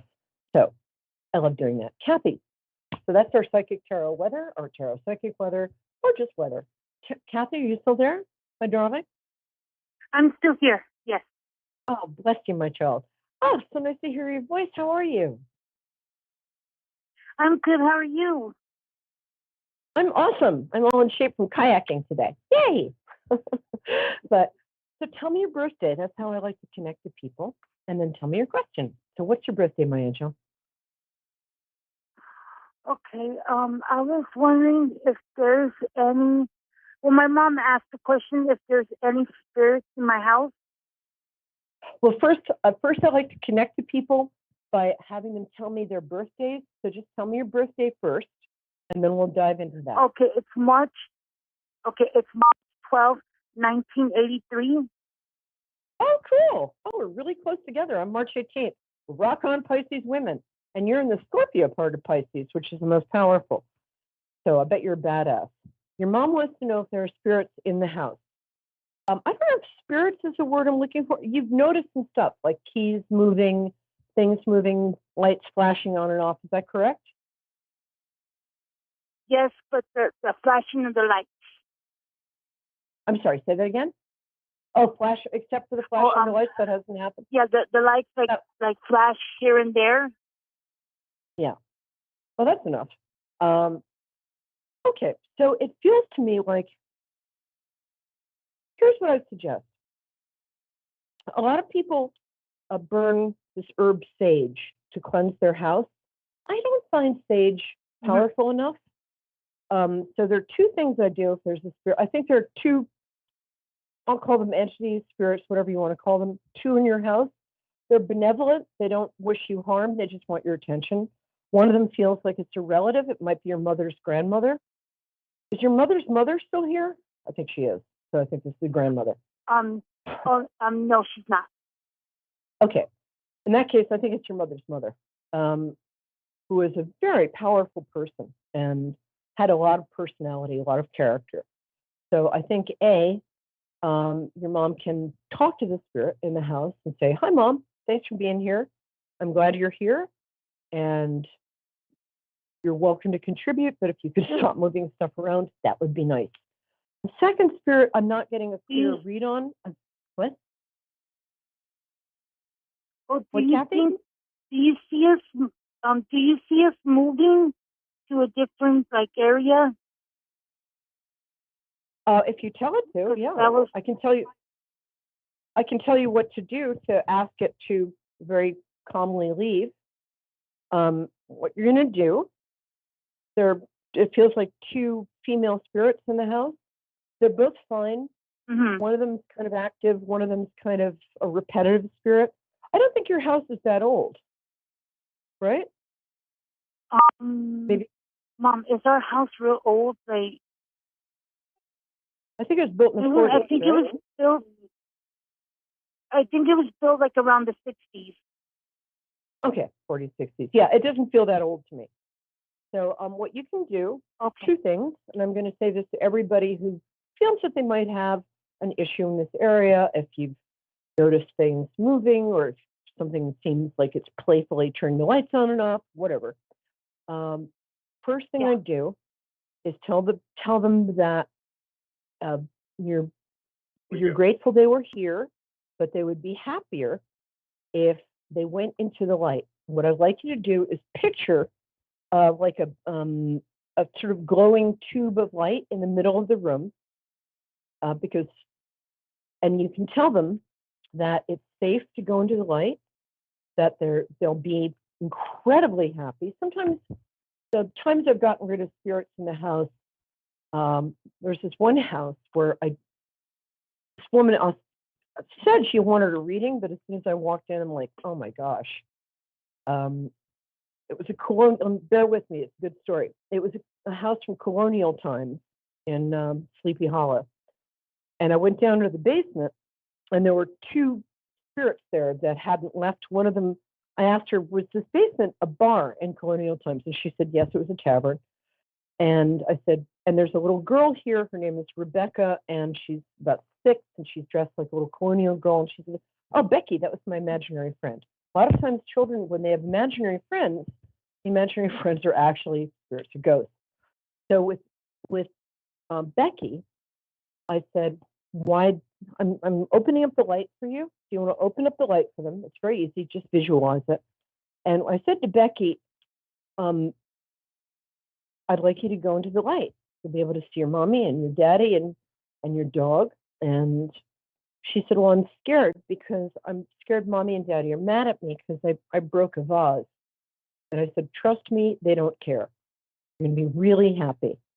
And she was still a little afraid. So I turned to the bartender, who was still hanging out, hoping that the tavern would reopen because he loved being there.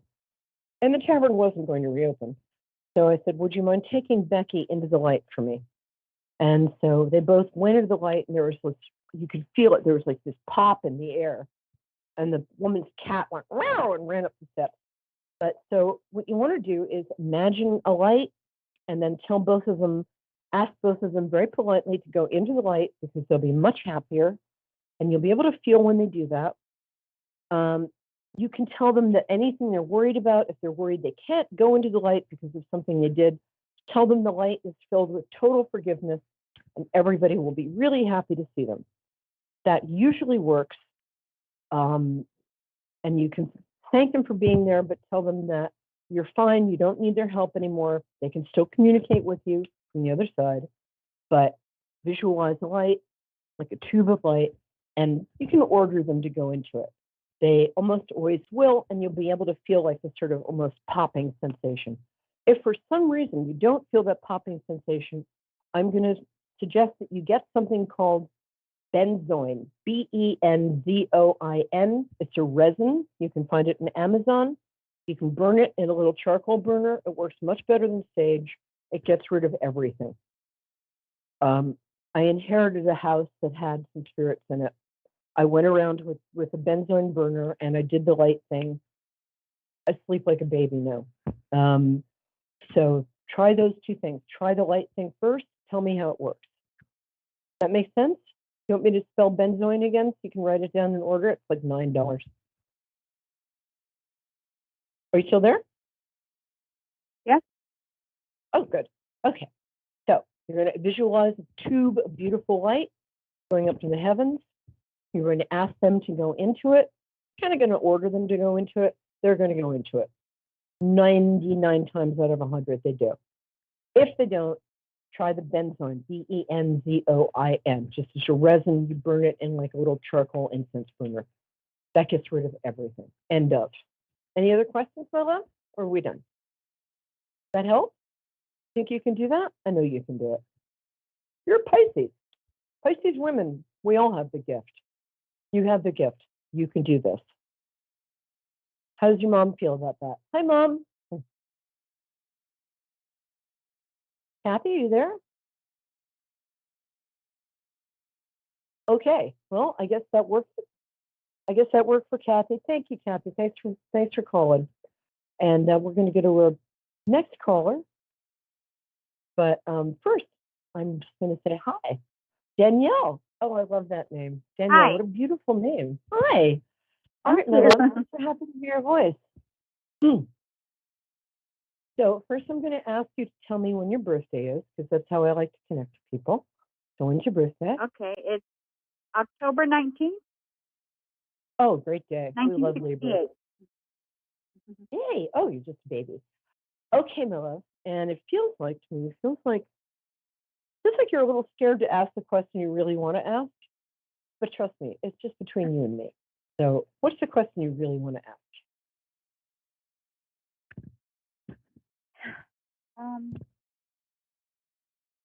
I guess basically if my love is around and keeping an eye on me. Oh, I'm so sorry. Your love went to the other side? Yes. I'm so sorry. When was this? 2 years ago or recently? Well, no, 4 years ago. On 4th 4 of years July, ago. it was 4 years ago. Oh, I'm so sorry. Do you mind if I ask he, she?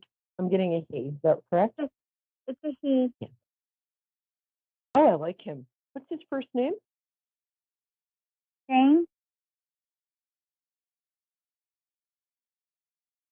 I'm sorry, Change, did you say? Shane. I'm sorry, it's Shane. Oh, Shane. Oh, I love Shane. that name. Like the movie. Shane, come back, Mhm. Shane. Literally. Oh, he's cute. Where are you calling from? Because I'm getting a cowboy vibe here. Are you calling from the West? Yeah, I live in Ajo, Arizona, so I'm out west. Oh, cool. Because I'm seeing him in a cowboy hat. He's like 5'9" or 5'10". Is that correct? No, he's a little shorter. He's Okay. like 5'5". That's okay. Often when I get guys on the other side, they will lie to me about their height because they think they can get away with it. So yeah, I Okay. got a little shorter, but when I asked him sort of psychically, he's like, "No, I'm 5'9". Okay, he was a jokester though, but he was not anywhere near that. Yes, and he is a jokester, and he's adorable. Does he have a dimple here? Yes, right very side? cute, but Yeah. he knows it. Yeah, he does know it.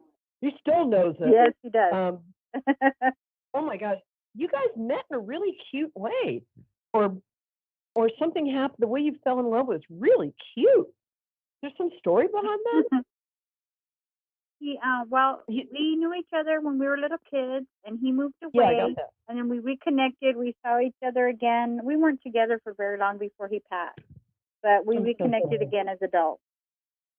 That's a real true love feeling I'm getting there. He's got a very boyish Yes, face. he's my soulmate. Really funny. I mean, we've been together Yeah. many, many times. He's my soulmate. Yeah, I'm going to say yes to that. Yeah, and somehow I got the kid connection, and I love that you guys met together. He was not expecting to go, so if he was like visibly in your vicinity for the next year after he passed, it's because he sort of didn't know what had happened. Is that correct? That's what he told me. In one of my sessions, he said that he stuck around because of what it did to me. Yeah. Yeah, I see that. He's very apologetic. He's really grown a lot. And it's funny, I think he felt self-conscious because he didn't have as much education as his intelligence sort of wanted. Yes. So on the other side, yeah, he's very smart though. Very funny. Yes, but he was always very street smart and clever, but he just felt inferior because he was married before to someone else, and she kind of used that against him all the time. Yeah, well, only really mean, insecure, sick people do that. So F her. Excuse me for saying that, but no, so I don't think he went to college. Yeah, not a good person. Bit of a sociopath. Did he have 2 kids with her though? He didn't have kids with her. He had kids with other people, and she just kind of but she wanted to dominate him. She wasn't very good to him. He was more like her property. He does have kids. Okay, I'm getting 2 kids. So whoever that was with. We didn't have children together, but he has 2 boys, and I have a boy and a girl. But he considered my kids his kids. Maybe that's because I'm getting a boy and a girl and 2 kids, so maybe I'm picking up on that. And then I have 2 grandbabies. I have 2 grandbabies that I watch over, and I think that's probably what he's showing you. They live with me. Oh, he's very much with him. One of your grandbabies, one's a little boy. Do you even name like Rory or something? They're both girls? Okay. There's a really beautiful sort of old-fashioned name for one of them. No, they actually have, one's Nevaeh and one's Nareli. Oh, those are really pretty names. The first one is the one he's the most with. I don't think the second one is sort of speaking or anything yet, but they're adorable. You know why? Because I was given they gave her to me like in foster care, the oldest one, and she was born with a very special syndrome. It's very rare. And so she had a lot of doctor's visits and stuff, and he was always there helping me because it was hard. It was a lot. We were very scared for her there at first, but she's doing really good now. Yeah, she's got a long, happy, healthy life ahead of her. And I'm not just saying that to make you happy. I'm saying that because it's true. And she's That's great. I'm so glad. Yeah. And I love that he did that. And he's sorry that he left earlier than he meant to. We've got 2 minutes. So I'm going to talk to him for a second. First of all, he wants to thank you. You made him feel complete. You made him feel like a real whole person. You respected him as well as loved him. He had never really gotten that kind of respect from almost anybody before. You made him feel. There's so much gratitude and so much love coming from him. Can I ask you, did he have kind of a baby face? Was he kind of a cutie? Yes. Yes. And dark hair? Did he have darker hair and kind of?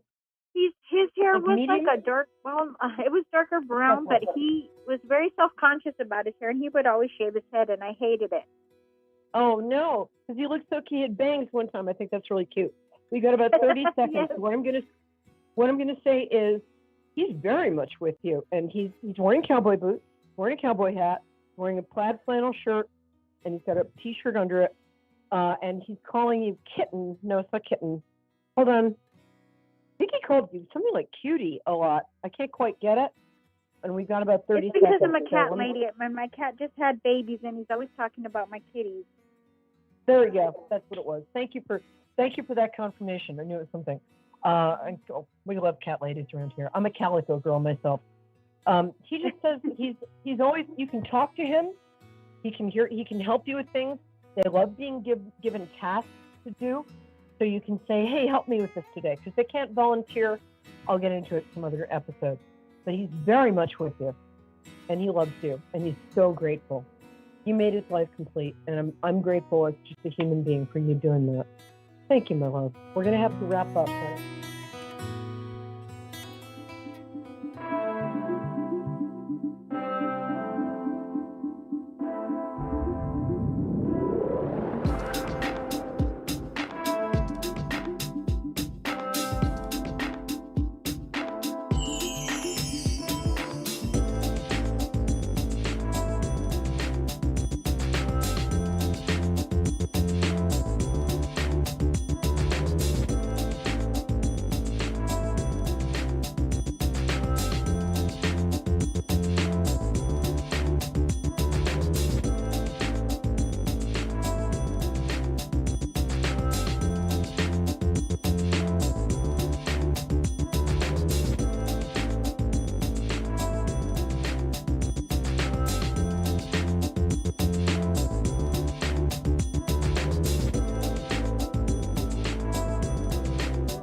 You're listening to A1R Psychic Radio, Earth's #1 psychic radio network, and watching Moonstruck TV, enlightening television.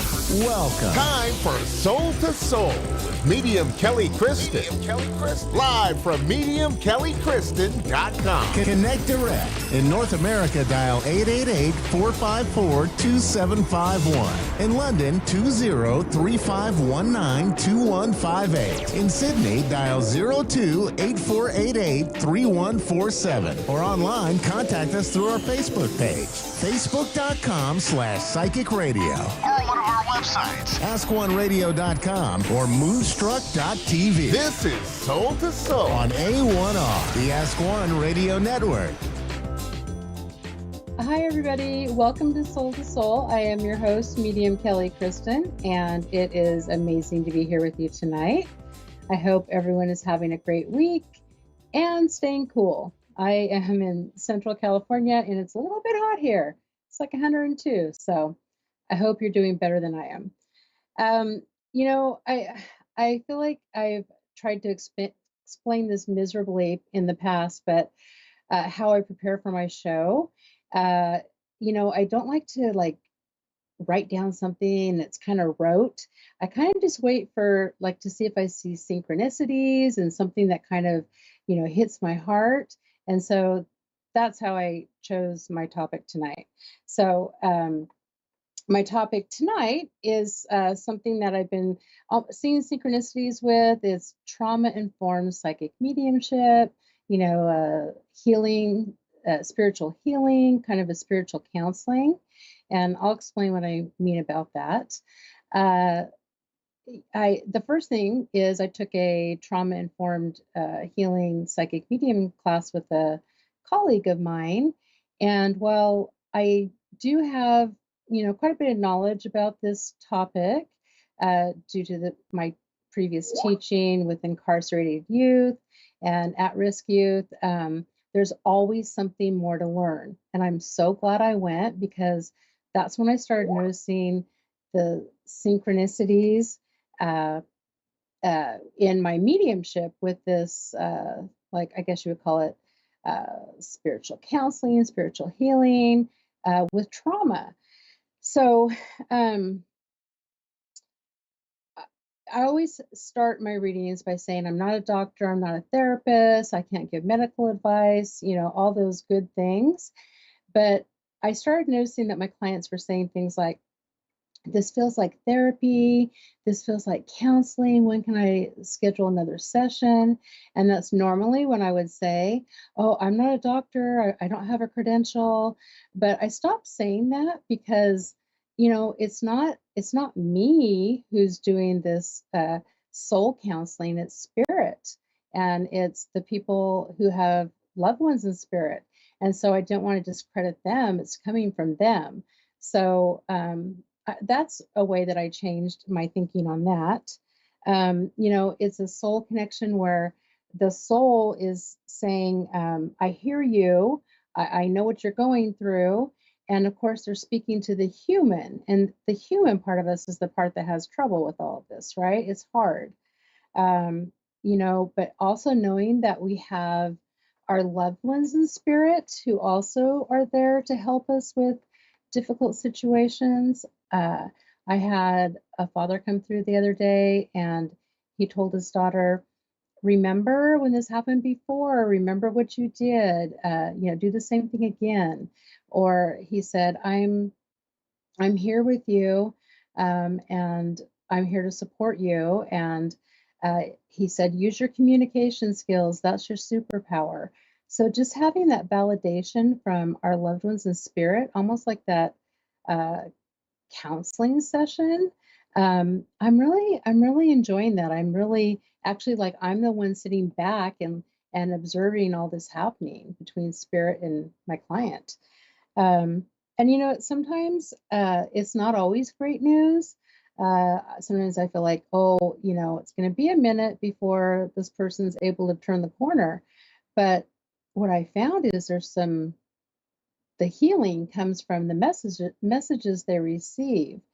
And I think there's something to that. So, um, that's just, I mean, I could talk about this for about 3 days, but I'm going to spare you on that. If you're interested in finding out more about this, I do talk about this in classes I teach, and you can find me under my social media, under Medium Kelly Kristen, all social media, Kelly with a Y, Kristen IN. I would love to hear from you. Maybe tonight this will resonate with our caller, and we'll have to see. But speaking of caller, we have Angela from Brooklyn, New York. Is that right, Angela? Yes, yes, yes, I am. Hi, how are you doing? Good, good. Things are kind of crazy around me, but I'm okay. Oh, good to hear it. Yeah, I think it's a crazy time for everybody. Um, I'm going to New York next month, so I'm excited about that. There's no place like New York. Isn't it fabulous? I love it. What did you have something in mind for what kind of reading you want? Do you have questions for me? What were you looking for? Well, basically, I've been going through a difficult period financially and emotionally. My husband passed away 8 years ago, and since then, it's just a matter of a lot of pressure, stress, and I don't seem to get a break. And when you try one thing, it seems like 3 steps forward, and 5 steps back. So I seem to keep falling in that pattern, and I just want you to see anything changing. Yeah, absolutely. And this is funny. This is exactly what I've been talking about, or what I was talking about prior to you coming on. I've been hearing this so much about this feeling like you're making progress and then you're back to square one, right? Part of my theory is that it was this, COVID. I mean, that had something to do with it. We had all that isolation for 3 years or whatever, however long it was. But I also feel like, as I feel into your soul, I feel like you have this, beautiful, bright, shiny light. But at the same time, I feel like it's needs to almost be like cleaned off a little bit, like shined up a little bit, because not that you've allowed anything to accumulate on it. It's just like been accumulating on its own. And it's really just a metaphor for what I'm trying to explain to you. Um, there, there is, I do see things changing for you in every category you just mentioned. Um, and I do feel like this is coming like before the end of the year. So you mentioned physically, emotionally, financially, correct? And that your husband passed. Um, Yes. all these things are those layers that I'm talking about that almost, you know, I don't want to say dim your light, but I feel like you had this beautiful, bright, bright light, and that's just kind of what happened. It's kind of been added on to layer after layer. So I feel like working on one of these things one step at a time. I really feel like a lot of the physical and emotional is almost that feeling of like where uh, why bother? Why exercise? Why eat right? Why, do all the things I know are good for me if it's not going to, if I'm just going to go back to where I am. And I feel like that is compounding also a little bit on your health. And again, I'm not a doctor, right? But I feel like if you could try one more time to make the outlook one of being positive, um, I really feel like there's a change coming for you in that way. Now, on the physical part of it, am I right that it's something that no matter what you do, you would still have physical issues? Well, I think it's more emotional because Oh, and emotional. basically, yeah, because I exercise. I'm not in Okay. bad physical condition. Okay. I'm sorry. I misunderstood you. Okay. I just feel like it is the emotional part, right? I feel like it's not the physical, besides eating right and exercising. So the emotional part, I also feel like that same thing where um, I wonder if you've been isolating a little tiny bit. And I wonder if it's hard to find someone to connect with and talk about your feelings, someone who's been in the same situation as you. So, not a friend who is like your best friend who hasn't been in the same situation. So, would you understand what I mean by that? Yes, yes, yes, I do. Okay, so finding somebody, and I don't know if that's going to be easy or hard, but finding somebody who knows what you're emotionally going through. And maybe you do have a best friend already that you can talk about this to. But that almost feels like that makes your light a little bit shinier and brighter. The financial, I feel like financially things have been hard on just about everybody. But I do. Are you thinking about retiring or do? Well, I am You were retired. okay. I am Okay. retired. I'm thinking about downsizing the house. Okay. Because I felt like almost like don't worry about money after you retire. I understand the worry, but I feel like things will work out. And I actually when you said downsizing, that feels good. I feel like less is more. And I feel like actually putting in some travel with that. So Hmm. you might be saying, where am I going to get the money to travel? But I feel like it's not almost where you travel, it's what you do while you're traveling. So it could be somewhere in New York, a day trip. This feels very good. Um, and we're almost out of time. I'm so sorry, but do you have something else you want me to? Did I miss something? No, no, no. That was good. Thank you so much. Okay, because I do want to say your husband steps in uh, and wants to let you know that he's absolutely fine, and that I don't know if this means anything to you, but he's working his magic, and I almost feel like he actually is someone who has had good luck, and I feel like he's going to be sending that to you, and he wants to give you a big hug and kiss. And I am so sorry we're out of time, but thank you so Okay, much for thank you, Kelly. Thanks for Thank calling you in so much. tonight. Oh, thank you. Bless you. And the rest of you, I will see you next week, and have a great week.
You're listening to A1R Psychic Radio, Earth's #1 psychic radio network, and watching Moonstruck TV, enlightening television.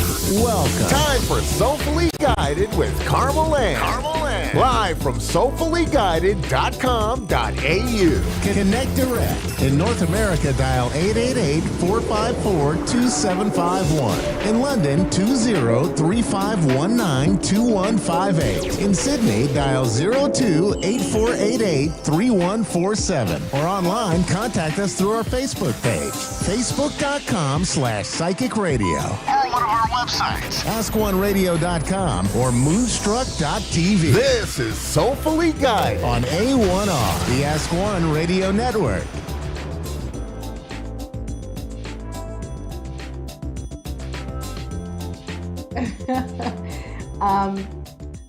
Hello, everyone. Sorry, I'm just thinking. Our producer said to sing on the show, and I don't think anyone wants to hear that. So, which I think, Dave, you have a fantastic radio voice, and maybe one day you should be on the other end of the camera. So, to everyone, hello, and welcome to another week of Soulfully Guided. Thank you for tuning in, whether you're watching the replay or you're here live. Let us know you're here, and tell us what you think about the show, how it works for you, how it doesn't. Always welcome to what you think. And this morning, as I started to get ready, so we are going to go into a caller today as well. So if you're wanting a mini reading, please call in or tune in, and let our producer know so we can get that reading for you live.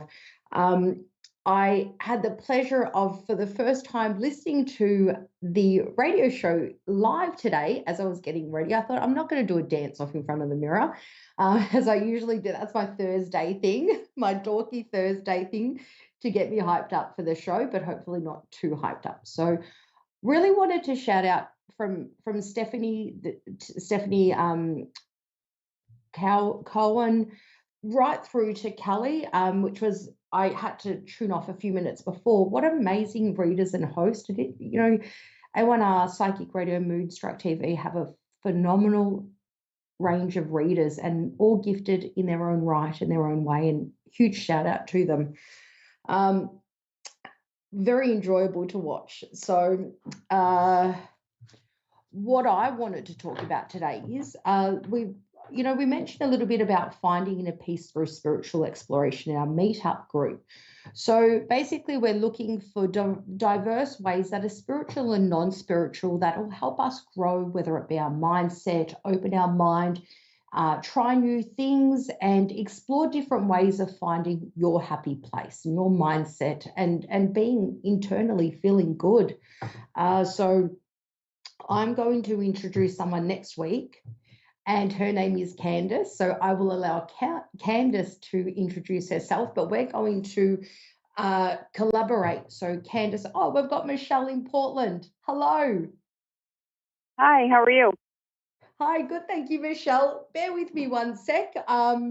So I was just introducing Candace, and Candace will be on the show next week if you want to tune in. We'll be offering a session on past life regression with our meetup group, and Candace will be talking about that and herself next week. And I really look forward to having her on the show this time next week. So getting back to Michelle, thanks for calling in. Thank you. Great. So I'm a tarot reader. I'd love to do a reading for you. Is there anything in particular you'd like to ask about for your reading today? No, nothing in particular. Just a general reading would be fine. I love general readings. Excellent. Okay. Just connect with you.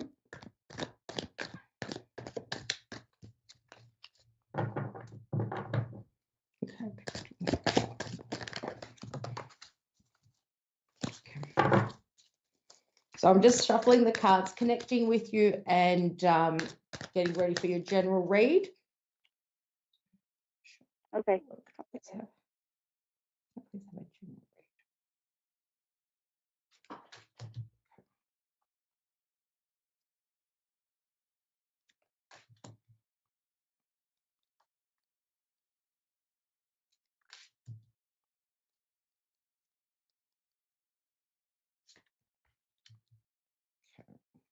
And what area would that be, please? Okay. So general read. Take some advice and guidance. And an outcome. Okay.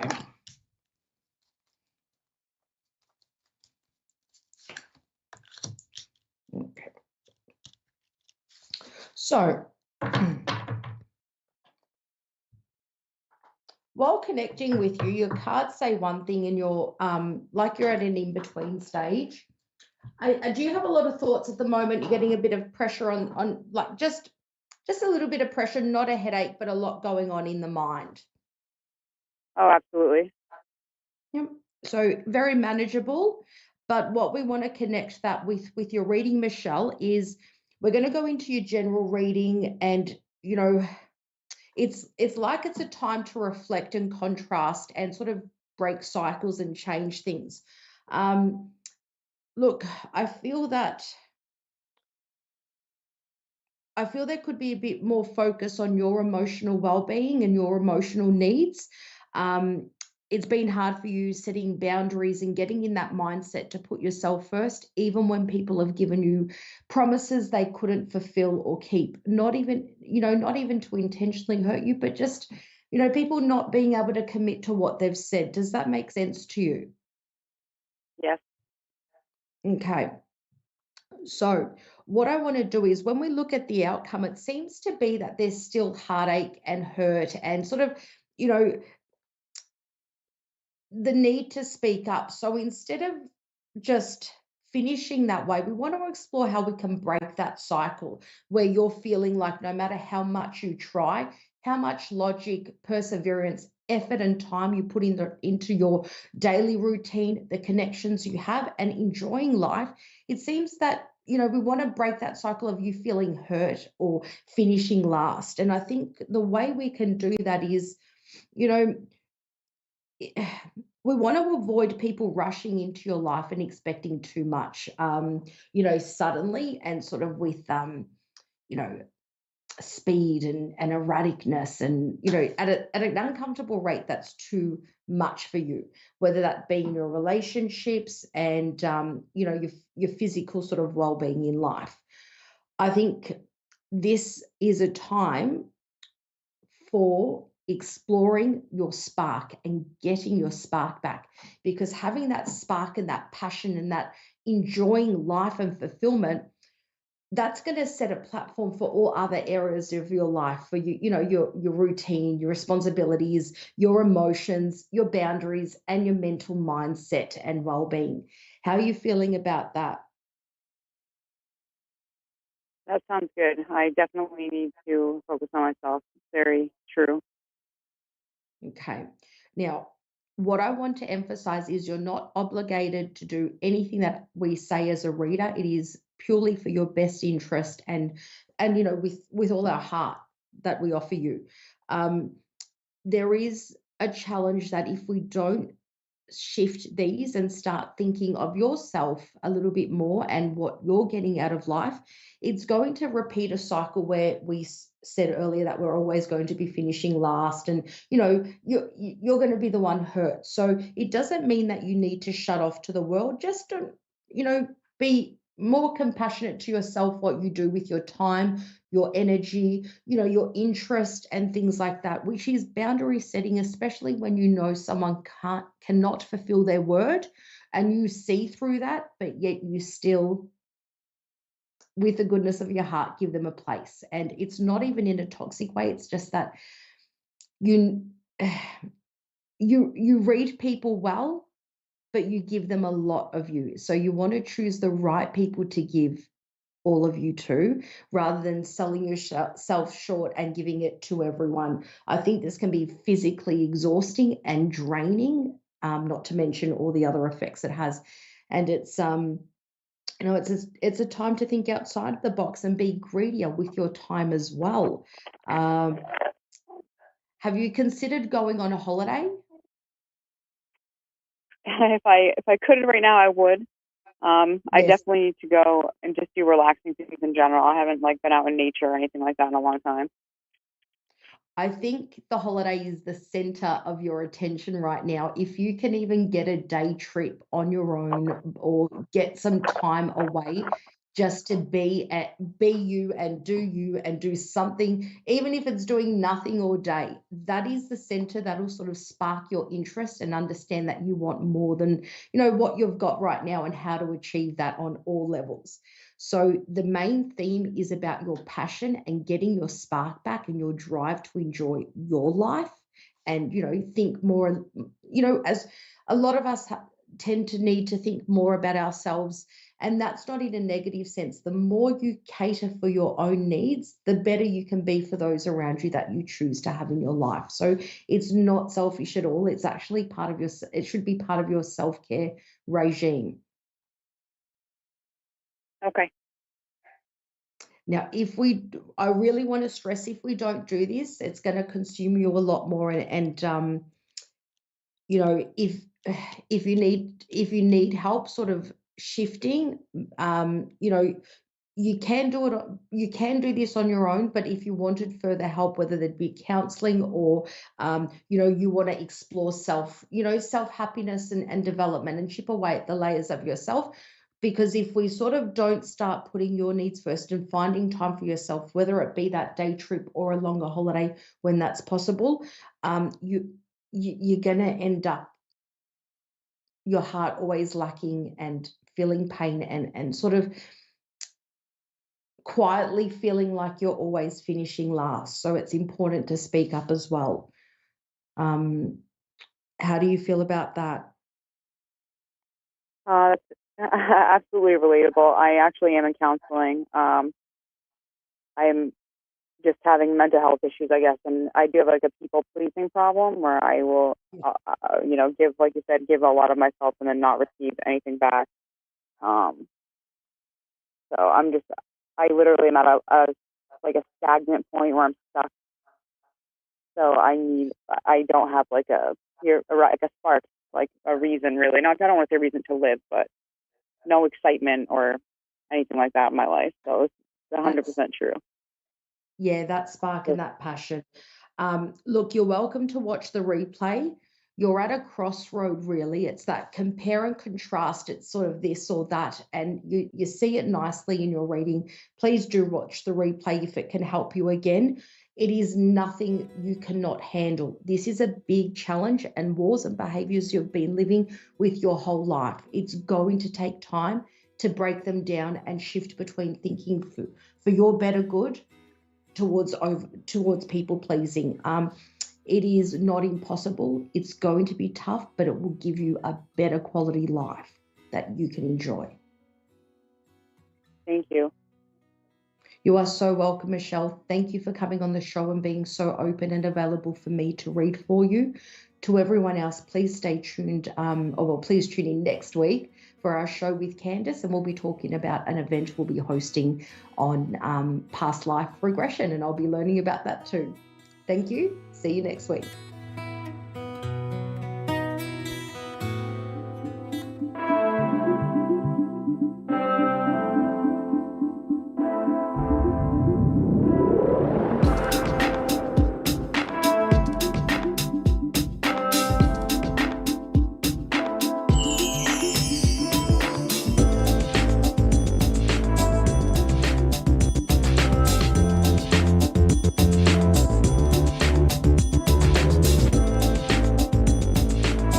Listening to A1R Psychic Radio, Earth's #1 psychic radio network, and watching Moonstruck TV, enlightening television. Welcome. Time for Your Time to Shine with Julie Yeager-Walker. Julie Yeager-Walker. Live from Wings of Souls with Julie.com. Connect direct. In North America, dial 888-454-2751. In London, 20-3519-2158. In Sydney, dial 02-8488-3147. Or online, contact us through our Facebook page, facebook.com/psychic radio. Or one of our websites, askoneradio.com or moonstruck.tv. This is Your Time to Shine on A1R, the Ask One Radio Network. Good evening, everybody, and welcome to Your Time to Shine, a radio show designed to help you explore your own divine gifts. Good evening. I hope this evening finds you well. Thank you so much for tuning in with me this evening. I'm happy to have you here.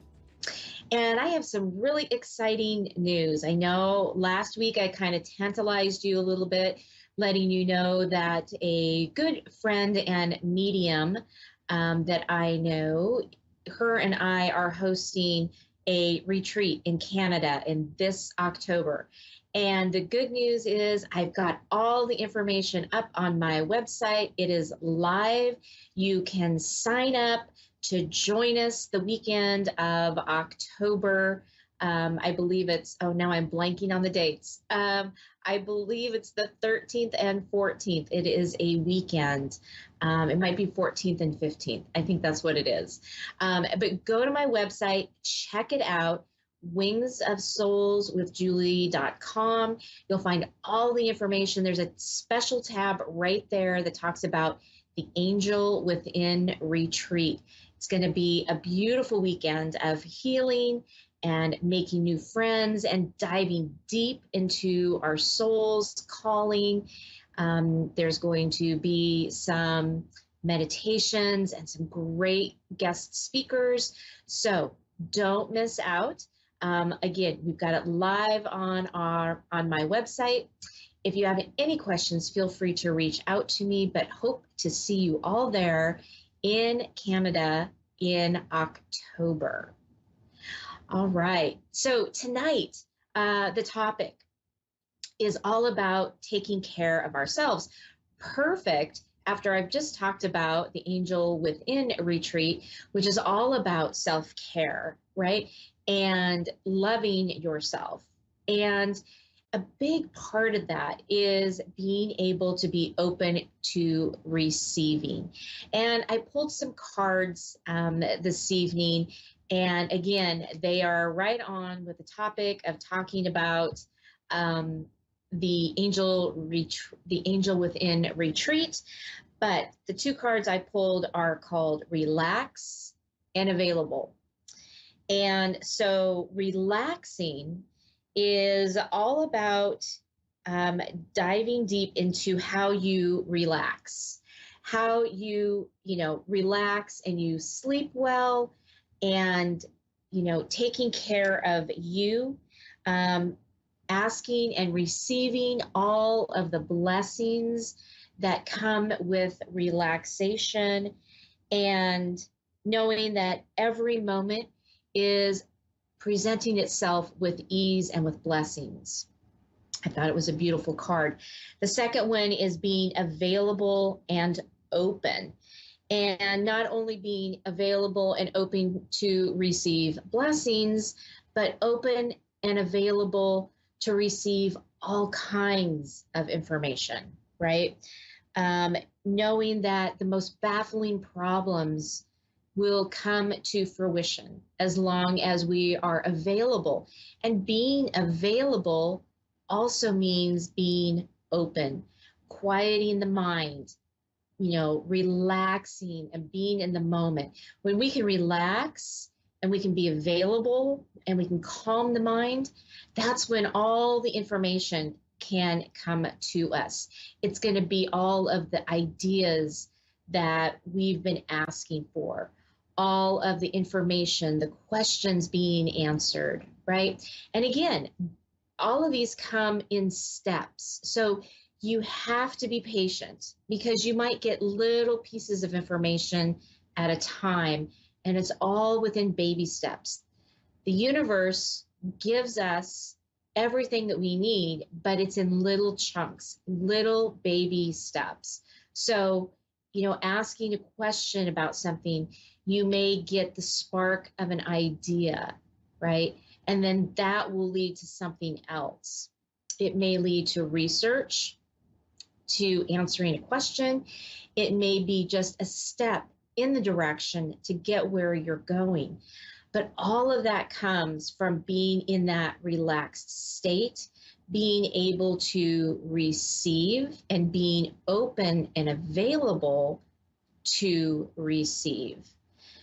So as humans, our brains go 90 miles an hour. I know mine does. I know that I am a horrible overthinker. Sometimes the overthinking is a good thing. Sometimes the overthinking can work against me. However, it's about stopping and letting that mind go, releasing that mind and being in that peaceful situation. And to get there, for me, it's being able to find the silence, the quiet, right? It's about me being able to go shut the door, turn on some great relaxing music and get into meditation.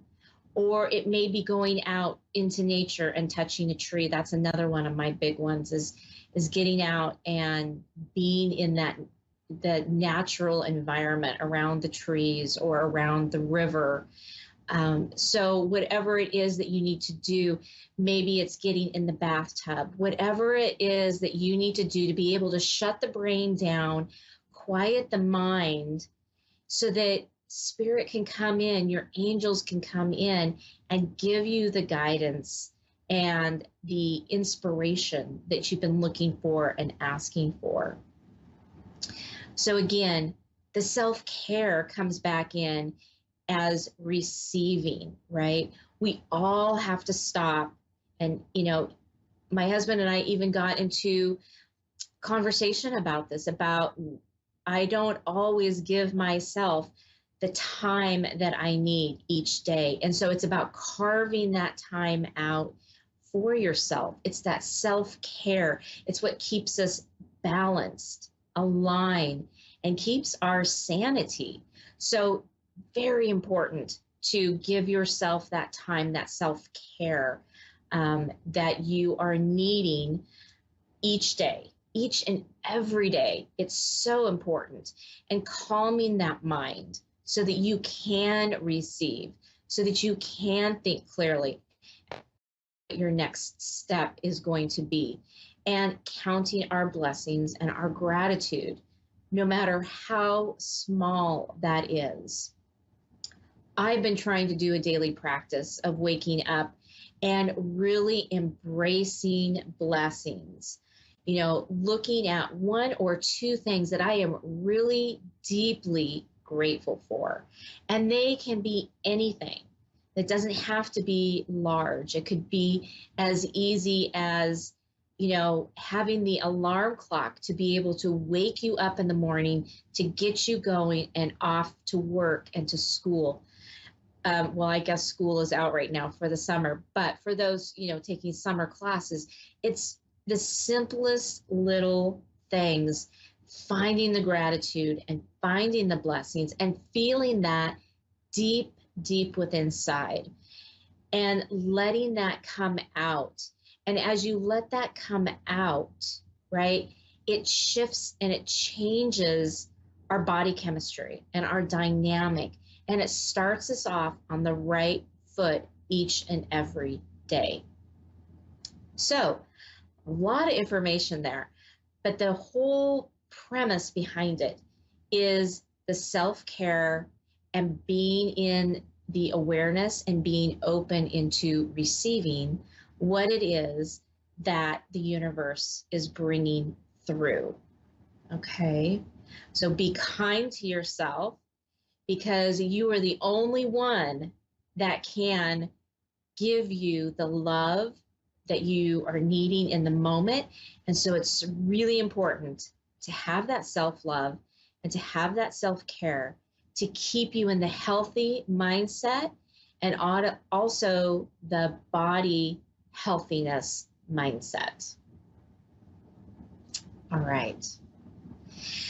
Well, right now we have a caller on the line. We have Lindy in Ocean Shores, New South Wales, Australia. Good evening, Lindy, Hello. and welcome to Your Time to Shine.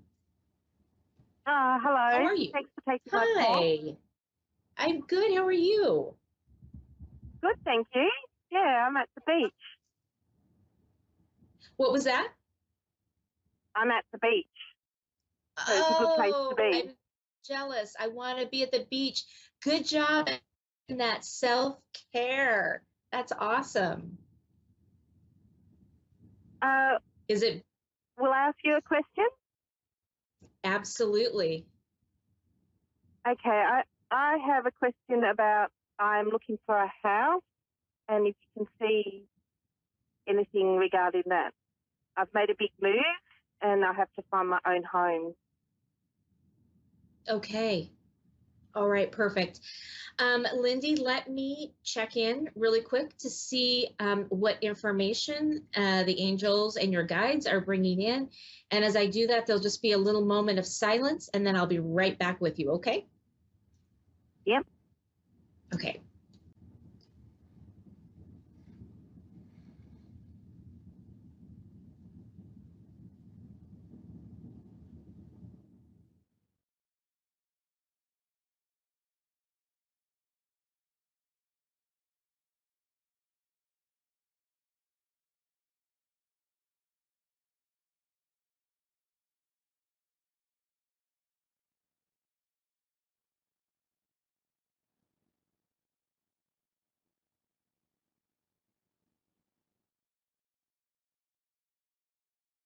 All right, Lindy.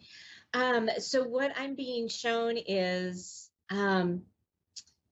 Spirit is really excited about this. They're already putting together like the perfect little place. I keep getting feeling or the words around a little cottage, right?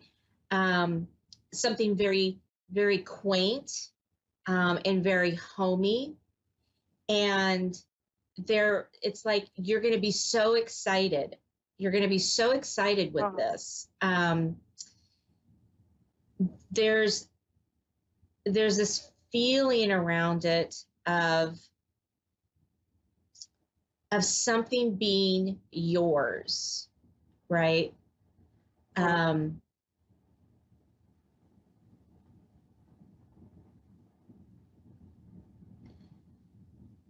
It feels like are you thinking about buying or renting? Because it feels like there's this energy around you actually purchasing a Yeah, I'm place. buying.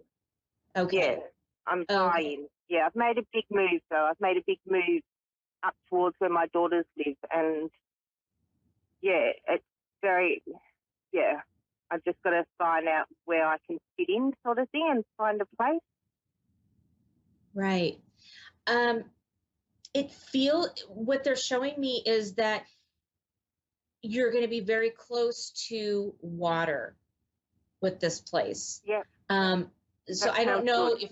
if you're close, like literally like on a river or a lake or something like that, or if you're just in very close proximity to one, but it feels like this draw to water, and this cozy little cottage kind of nestled in, and this homey, they just keep showing me like this very homey feeling.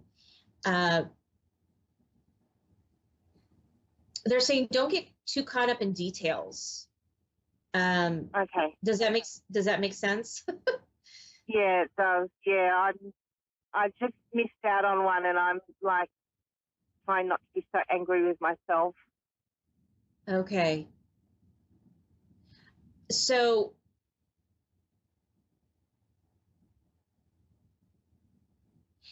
yeah, so that particular one that you were looking at, that wasn't quite right for you. There's another one that's coming up, and it's not too far behind. But they just keep bringing me back to don't get caught up in the details of it. Like take a step back and look at the big picture of everything. So okay. I don't know if you're getting down into the details of like what it looks like on the inside or what it looks like on the outside and the grounds, but they're saying those things can shift, okay? That you really need to be more from the eagle's perspective and or the hawk, right? And looking down on it and seeing the entire thing. Okay. Okay.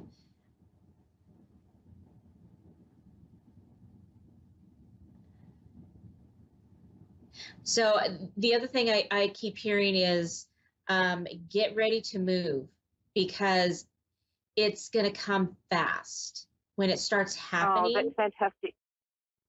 And what you're going to find out is it's almost kind of like you found something and you're like, oh yeah, maybe, right? And it's like you put an offer in or you talk to them about it, and then all of a sudden you guys are signing agreements and you're like, whoa, what just happened, right? It's going to be as easy as you can ever imagine. So when it happens very easily and very seamlessly, that's when you know that you are in the flow.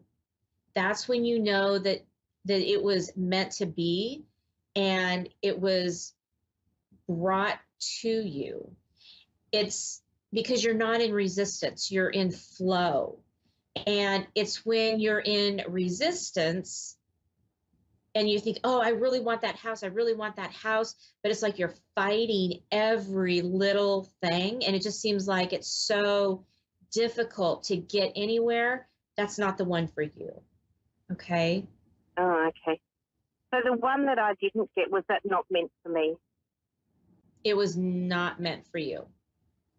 Because I feel like, because I negotiated it, I had the papers to sign, and I just dilly-dallied.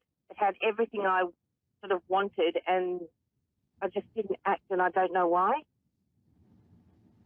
It's because deep down inside you knew that wasn't the right one. So it's like your soul was saying, nope, this isn't the right one. Even though your human self goes, oh yeah, it's got all of these things, right? It checks all my boxes. But for whatever reason, your soul is saying, no, this is not the right one. Okay. So, you know, when we go through a process like that, and this has even happened with me, right? You go through a process and you think, oh my goodness, this is the right one. You know, it has this, this, and this. It's got everything I want. And then something happens. It delays, or maybe you take one day too long deciding, and then the opportunity goes away. And, you know, you're frustrated and you're upset, but that opportunity wasn't the right opportunity for you. As much as we want to make it correct and make it right for us, it's not the right one. Okay. Okay. When the right one comes, so they're showing me the right one isn't going to be exactly what you think it's going to be. Okay. Oh, okay. So that's why they're saying take a step back and look at it from a different perspective. Because when the right one does come along, it's going to be very easy. Like I said, every step of the way is going to be like so easy. You're going to think, wow, how did that happen? That was so easy. Okay. So they're saying, let that process happen. Okay. I really feel like in the next month or so, something is going to come through. Okay.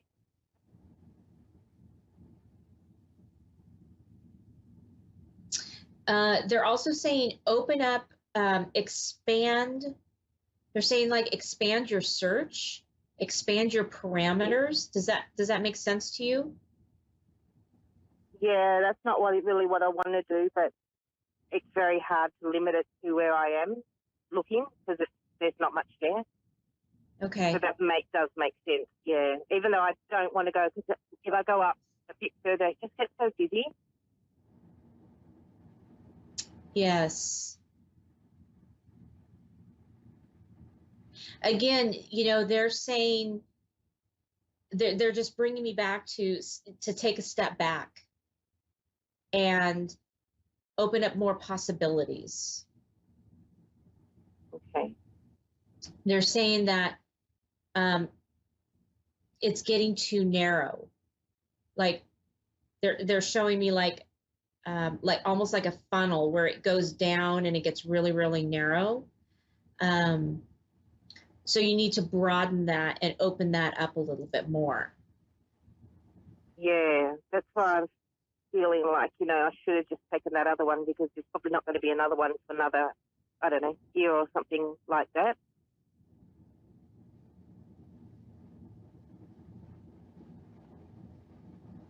So they're saying it may not be in the location that you are hoping for, but the location is still going to be good. It's going to be a location where you think, wow, I never thought about living here, but it's working out really well.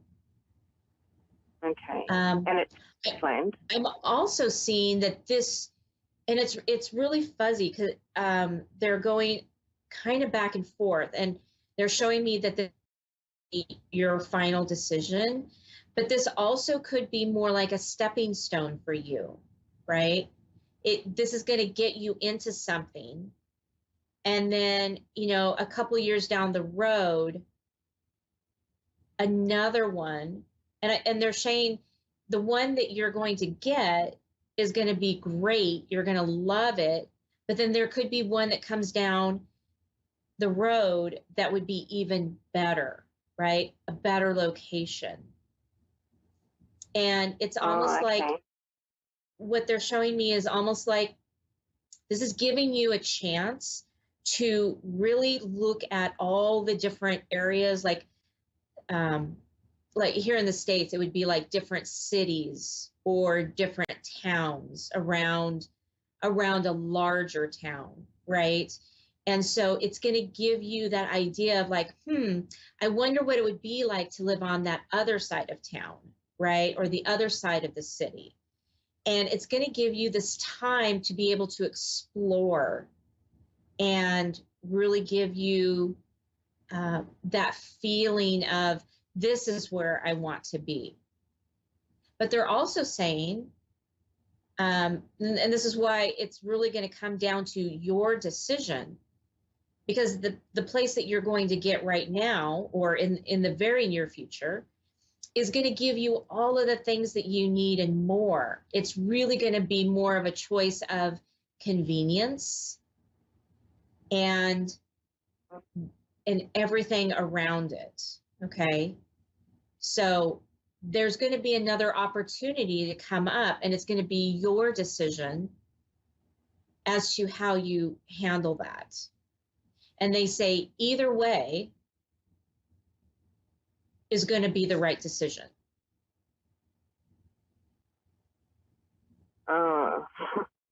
Does that make sense? So no, that's a bit confusing. But okay, so I realise I have to let go of the one I missed out on, but I just can't work out why I didn't sign, and it's eating me. I don't know why I didn't sign it when it was so perfect for me. Mm-hmm. Yeah. So what you can do is you can ask your angels and guides to cut the ties with that house so that the one that is meant to be for you is able to come through. Because as long as you are still thinking about that other house, the one that is meant for you isn't going to be able to come through. Yeah, I understand that. That's why I'm trying to get it out of my head, but it's just constantly there. Yeah, I understand that. Yeah. So continue. I don't know if like you have a vision board or if you've written something down about what the perfect house is or looks like or the location, but I'm being shown to remind you to, write down or maybe pictures if you're a more visual person, and take pictures and put them on a visual board, or put up, write what it is that you're looking for in a house, and then put it somewhere where you can see it every day. Ask the angels for you to have that house, to bring that house to you, release it and let it go. But then every time you walk by, you go, yep, that's it. Thank you. Thank you for bringing me that house. That's perfect. Thank you. Right. And it just opens up the possibilities. Yeah. Yeah. Okay. Okay. So, so I need to sort of open up to places that I don't really want to live in. Is that what you mean? So as far as releasing everything from the other house, you mean? Oh no, just for my next home, the home I'm going to buy. Right. Do I need to be open to areas that I really don't want to live in? Be open to all possibilities. Write down what it is that you're wanting. Write down the area that you're wanting to live in, but then be open to possibilities. Because one thing, what they're saying is like one thing, is connecting to something else is connecting to something else. Okay. So be open to whatever it is that comes in and that they're bringing in for you. Okay. Okay, and they're helping me. Yes, absolutely. I think I believe they're helping me, which is a comfort. Absolutely. Absolutely. So, Lindy, we are coming down to the last couple seconds of our show, so I have to say goodnight. But I hope this has been really helpful for you. So much. Thank you so much. You are so it. very welcome. Good luck. Okay. All right. Thank you so much. Bye-bye. You're welcome. Bye. That does it for me, everyone. Thank you so much for tuning in. Please do check out my website at wingsofsoulswithjulie.com. Don't forget to check out all the information about the retreat coming up, and have a wonderful evening. We will see you again next week.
You're listening to A1R Psychic Radio, Earth's #1 psychic radio network, and watching Moonstruck TV, enlightening television. Welcome. Time for Full Circle Wellness U with Renee John. Live from FullCircleWellnessU.net. Connect direct. In North America, dial 888-454-2751. In London, 20-3519-2158. In Sydney, dial 02 602-8488-3147. Or online, contact us through our Facebook page, facebook.com/psychic radio. Or one of our websites, ask1radio.com or moonstruck.tv. This is Full Circle Wellness U on A1R, the Ask One Radio Network.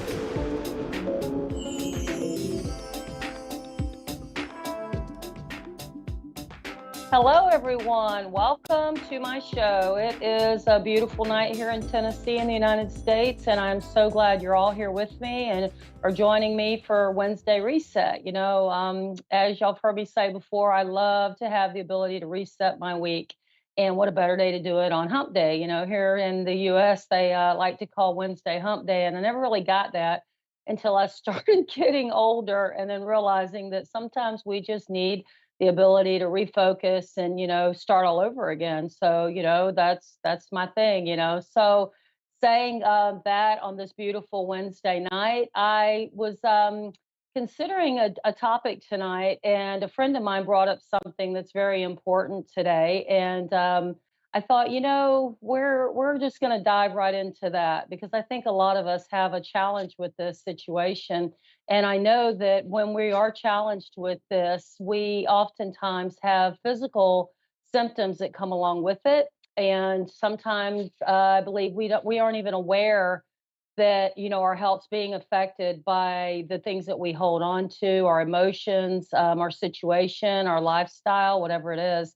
But, you know, there is no such thing as mind, separate body, separate spirit. We are one. You know, we are a united being. So it's mind, body, spirit. So if you're having an emotional challenge, then you're going to feel it within your spirit and within your body. Absolutely. And it may not be exactly at the same time, but the longer something, you know, it's like when you get a splinter in your finger and you leave it, and, you know, it hurts. So you don't want to pick at it. You just want to leave it alone. It's like, you know, ow, it really hurts. And somebody gets a needle and they want to mess with you, and you're like, you know, no, let's just leave it. It'll go away. It'll heal.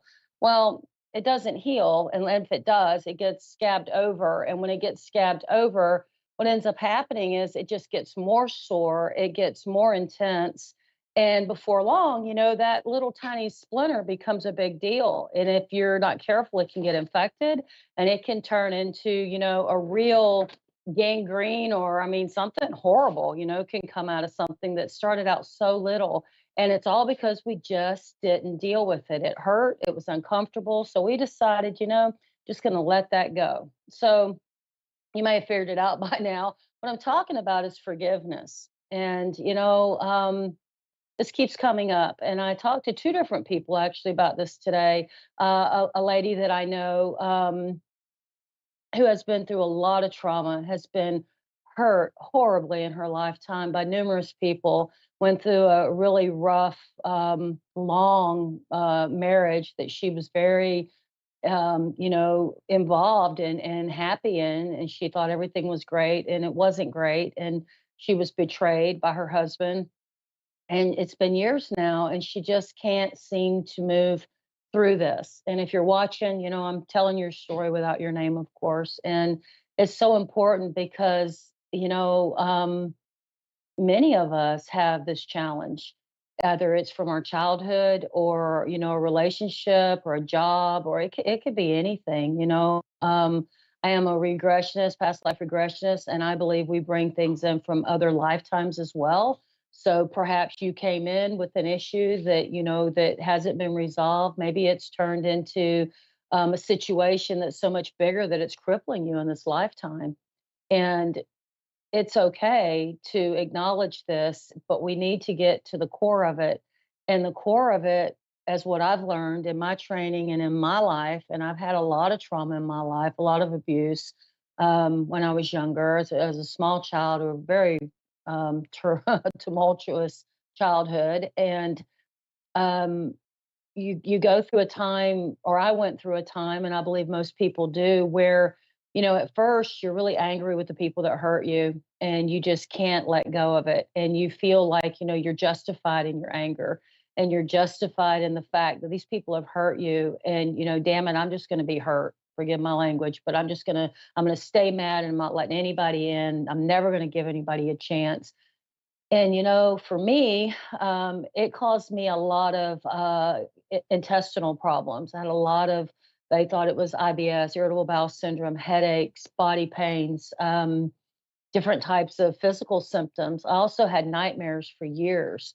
I had, challenges going out in the world and trying to make good friendships and have really strong relationships because when you've been abused, you feel like, you're always looking over your shoulder. You're always waiting for that next horrible thing that's going to happen. And talking to this beautiful lady today, and hearing her say, it's too hard. I just can't forgive. And then we started talking about the most important part about forgiveness, guys, is forgiving ourselves. And when I said that, I saw the anger in her eyes. And because what I said was, oftentimes we allow these things to happen to us. And that really triggered something within her, as it would of me years ago before I've done this work. And when I say that, I don't mean like you jumped up and said, okay, here I am, abuse me. What I'm saying is sometimes we go back into situations where we know that we're not safe because it's comfortable. And yeah, it's comfortable even though you're being abused sometimes because it's really hard to change your life. When we're children, and we're abused, we don't allow it, but we feel like we did something to cause it and we blame ourselves for it. And as we get older, we carry that and we think, I'm worthless. I was a bad girl. I was a bad boy. If I'd have been prettier, if I'd have been smarter, if I hadn't, if I hadn't have made him mad when they were drinking, if I'd have just shut up, that was my thing. Could I just shut up? I wouldn't have got hurt. And you start to subconsciously carry this stuff with you and it grows and it grows and it grows just like that horrible little tiny splinter in that little finger that just was just a little tiny thing to start with. But if you let it go and you don't take care of it and you don't address it and get that out of you, you're going to only get more problems with it. You're going to create more distress. You're going to create more doubt within yourself. You're not going to be able to be happy in a relationship. If you're a mother or father, you're going to have challenges with your children. You're going to have challenges at work. This just keeps growing. It will not resolve on its own. So what I've learned in my process is a few things. And I learned that for me to forgive myself was more important than to me forgive those who had abused me, had mistreated me, whatever. And it came to me one day, some years ago, that I gave up. I gave enough. I gave enough. I suffered enough. I hurt enough. Physically, I hurt enough. I had enough shame. I had enough regret. I had enough self hatred. I'd hurt enough people too, because hurting people hurt people. And I would lash out and I would hurt people and I didn't trust people. And, that only grew to be more and more as time went on. So I ask you, have you suffered enough? Have you given enough? Have you put yourself, through enough discomfort and agony and trauma? Are you ready to let it go? If you're like I was, I had a dear friend I spoke with this about, and I told her, I said, I don't know how to let this go. I don't know how to forgive. And she said, Renee, you need to go to prayer. And being a Christian, I believe in God. So, I went to God, got on my knees, and I asked, you know, please show me, teach me how to forgive myself first. And then teach me, show me the path, the right process of how to truly forgive those that have injured me, all of them, from before this lifetime to present.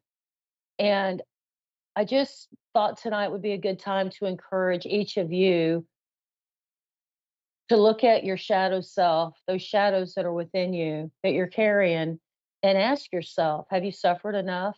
Did the people that hurt you, did they take enough? Or do you feel like you need to give more? Um, I encourage you to see what you give, what you've sacrificed, and the importance of, resolving these challenges. It's um it's crucial for healing. If you have physical medical conditions and you can't get to the root of them, and you have sadness and guilt and um, emotional uh, experiences in your life, anxiety is a big one, stress, where you just can't find that peace within yourself. Perhaps go a little deeper and look at this. So today, after all the work I've done, today I was in an acupuncture session and I was laying face down. I had all these needles in my body, and I have a wonderful acupuncturist. He's so compassionate and caring and gentle. And when he put those needles in my root chakra, which is where we connect with it's at the base of your spine. And I also have a spinal issue there, spina bifida. But the emotional side of this, the spiritual side of this, is where we connect with our mothers, ourselves as females, or as the mother figure, as the earth, with the earth mother. And when he put that needle in my root chakra, and he covered me with my feet with a blanket, and he tapped my shoulder and said, "Okay, we're done now." I got so emotional and started crying, and I laid on that table and cried for a good 20 minutes. And I was surprised that after all this work, there's still layers there where I am not comfortable accepting the kindness of others. I strive in this life to be very kind to people and gentle and respectful. And I've found again today that I still haven't healed at the level of deepness that I thought I had. So instead of drying my tears and trying to just get over it, I said, no, I'm going to lay here. Again, I'm going to practice what I preach, because I think that's so important when you do what I do for a living and you're in health and wellness, and you talk a good game. And I think we really need to walk our talk. So that's why I'm sharing this with you, even though it's very personal. I need to let you know that we all have something. We all got stuff. We all got it. So you're not in this alone. I really want you to know this. It's so important that we know that there's others out there, millions probably, that have challenges the same as each of us. So I went deeper into it, and I had some memories come up, and I won't go into those necessarily. It's not necessary, but I knew what they were, and I went into those and I looked at those. And laying there on that table again, I asked my guides, God, to come in. I called on Archangel Shamel, who is the angel of unconditional love. She comes with a pink light, pink stones. Rose quartz is the stone for this, and the heart chakra is the chakra for love. And you need unconditional love for yourself before you can have it for others, of course. And I asked for, once again, guidance in this. Show me how to forgive myself. Show me how to forgive these other people. Show me how to forgive these people that are hurting children right now on our planet, because this is something that is near and dear to my heart. Show me how to forgive these people who are hurting these precious animals in our world, and the earth herself. And I just felt it. So that's what I want to encourage. I just want to encourage each of you to not run from it anymore. The splinter's there. Yes, it hurts, but it only hurts for a little while. If you just take time and get to it and get that splinter out and get those things out, get them out of your heart, get them out of your head, and really forgive it. And don't confuse forgiveness with forgetfulness, because I would never encourage you to forget trauma or abuse. I am a hypnotist. I am certified. I help people with trauma all the time, but I never encourage someone to try to block or forget something, because our memories keep us safe. So you can forgive someone, you can forgive whatever, but you don't have to forget it. There's a process where you can file it away. And if you need it, if someone inappropriately touches you or says something to you that triggers something, you can bring that memory back out. You can look at it, you can deal with the situation, get yourself safe, and move on through your day. So don't think for a minute I'm telling you to forget. and go back into a traumatic situation at any level, because I don't believe anyone deserves to be abused ever, never. So if someone is abusing you, if you're in a bad situation, you need to change your situation. And that would be my advice to anybody, male, female, young, old, don't care. Don't care how long you've been in it. Don't care if it's new. If you feel that someone's taking your power or hurting you in any form or fashion, change it, because you're worth it. You're so worth it. So now I just want each of you to just take a moment and take a nice breath. I just want to take us into a little guided imagery session. It's going to be short, but it'll be powerful, I guarantee it. And I want to do a little process to help, perhaps help those of you that are willing to resolve this. So just take a nice breath into your nose, out through your mouth, in through your nose, out through your mouth. And again, one more time. As you're breathing in through your nose and out through your mouth, close your eyes and imagine yourself now. Just see yourself in a beautiful garden. This beautiful garden, this beautiful park-like setting. Just imagine there's beautiful flowers and trees.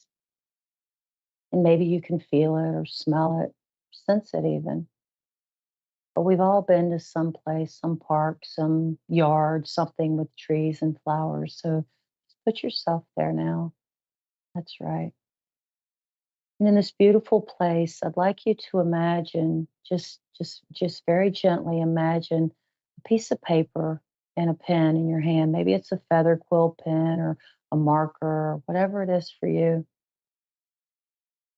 And I'd like you to write on this piece of paper. Now take your time.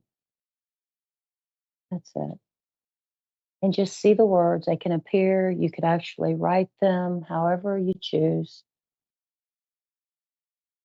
And I want you to write an affirmation. And I'd like it to be in your words, but here's an example. I forgive myself for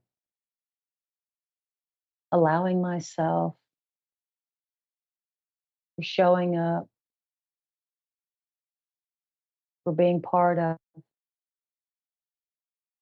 for any mistakes, any conditions that I either created or was put into. I forgive myself fully. And go ahead and add words, colors, symbols, pictures. Perhaps it's a specific time that something happened that you remember. Imagine it as a picture, like a Polaroid picture,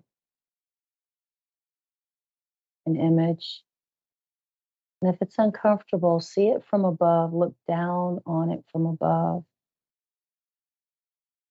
Just an image on paper. That's right. And go ahead and take another minute and just finish putting your affirmation, your words, your thoughts on this paper. And if it's filling up, go ahead and turn it over. With the magic of your mind, just stamp it there. However this works for you. There's no right, no wrong. That's right. That's perfect.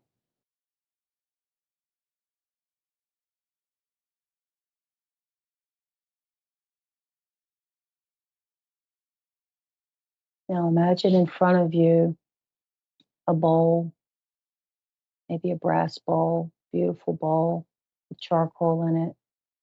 And there's flames, little low flames, safe. And you could see the flicker of the orange and the red and the blue. That's right. And again, just imagine yourself taking that paper, those pictures, those books, whatever it is that has been created here. And I want you to place it in the fire and watch it burn. Watch it just set a flame. It's perfect. And as it burns, just watch it go to ash. And as it goes to ash, breathe, exhale. Watch the smoke go up. And as it goes up, know it's going away from you, far, far away. Watch as the flame starts to quiet down now. And it gets shorter and shorter. That's it. And just notice how the flame slowly becomes a flicker. That's right. And the flicker goes to ash.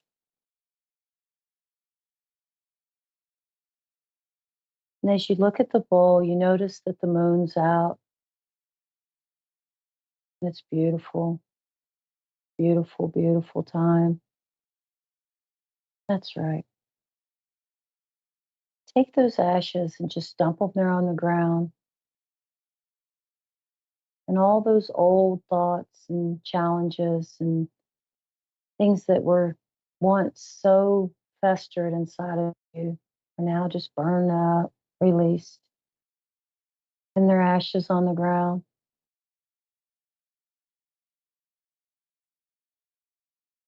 And then watch as a beautiful cooling rain comes. The rain comes down and it washes the ashes down into the earth. That's right. Watch what happens as the ashes go deep into the earth and the rain goes deeper down. Nice warm rain. And the rain clears and the rain stops. And as you look where those ashes were, you'll see beautiful, beautiful new green sprouts coming up. That's it. What once was so ugly and so painful is now so beautiful, rejuvenating, coming back strong and healthy, moving you into a time of health and healing and awareness like you've never had before. That's right. And as you open your eyes and just come back into the space you're in, notice how you feel. You feel lighter. You feel creative. This process will continue for the next probably 48, 72 hours. You'll dream. You'll have desires to write, paint, create. Things will come to you that you've been blocking. Happy things, good things that'll help you, brighten up your world. Perhaps you'll want to paint your walls a new color, change your style. That's right. And just remember, if anything is out of balance in your world, you have the ability to change it. And I'm here for you. And I'll walk you, I'll guide you through, nutritional changes, herbal changes, regressions, hypnosis, communication, whatever it is that you're looking to go deeper into. I'm here for you. And you can contact me through A1R. You can contact me through Facebook at Full Circle Wellness or Renee Johnson. I would love you to reach out to me and let's work together. We have a retreat coming up here on the lake in October. And for those of you who are interested, going to be partly a silent retreat. There'll be healing work going on. There'll be some kayaking, just a really good time. And you can contact me at fchypnosis@gmail.com. That's it. fchypnosis@gmail.com. That's right. So, you guys, I just want to encourage you to do what's right for you, do the next right thing. As I always say, tomorrow morning, try to not jump up and put anything in your body other than perhaps nice room temperature lemon water, celery juice, cucumber juice, something to help your body, your liver keep detoxing, because it starts about 3, 4 a.m. and you want to keep it going. This is more of what I can help you with if you desire that. It's very crucial that we get our livers detoxed and cleaned up, because that's what's stopping everything else from working right, regardless of, what you're being told or taught by social media or whatever. It's a very simple process to heal the body. And, we can do that just by simply waking up and honoring our body before we have coffee or, anything else. I suggest that if you're having health challenges, do your best to eat raw fruits, vegetables. They all have certain properties that heal you on levels that you can't even imagine. And the more I learn, the more astounded I am that we have it all. We really have it all. And we just need to research it, learn it, get some help, call me, write me. Please write me, and let's get you on board with this retreat in October and get out on the lake and meet some great people and do some really deep healing work. And also call me for a one-on-one. I've appreciated y'all's time tonight. It's been amazing. Thank you for allowing me to share, and please move forward and take this information to those you love and remind them how precious they are, and that they're never alone, and that there's lots of people, out there that care. We all care, and we just need to be there for one another. I'll have a beautiful night, a beautiful day, wherever you are. And just know I love you. Have a sweet, sweet time. Take care, guys. Bye-bye.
listening to A1R Psychic Radio, Earth's #1 psychic radio network, and watching Moonstruck TV, enlightening television. Welcome. And now, Reverend Elliot's Magical Window with Reverend Elliot.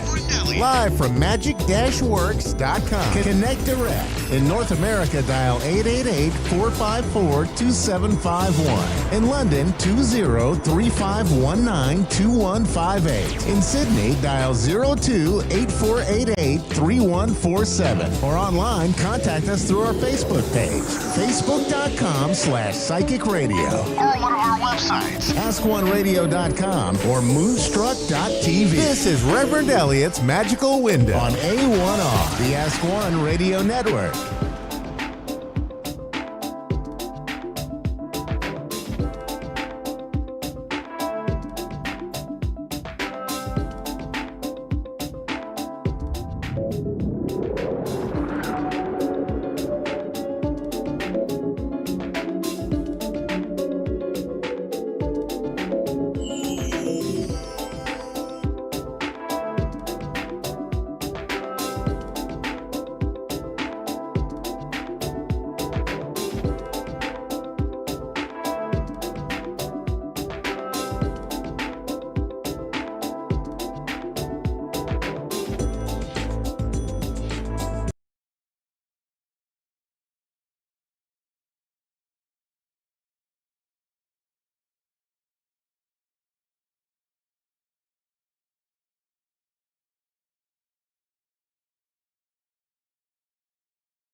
You're listening to A1R Psychic Radio, Earth's #1 psychic radio network. And watching, you're listening to A1R Psychic Radio, Earth's #1 psychic radio.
Having somebody running the opening of Apocalypse Now outside your bedroom on a loop over and over and over again.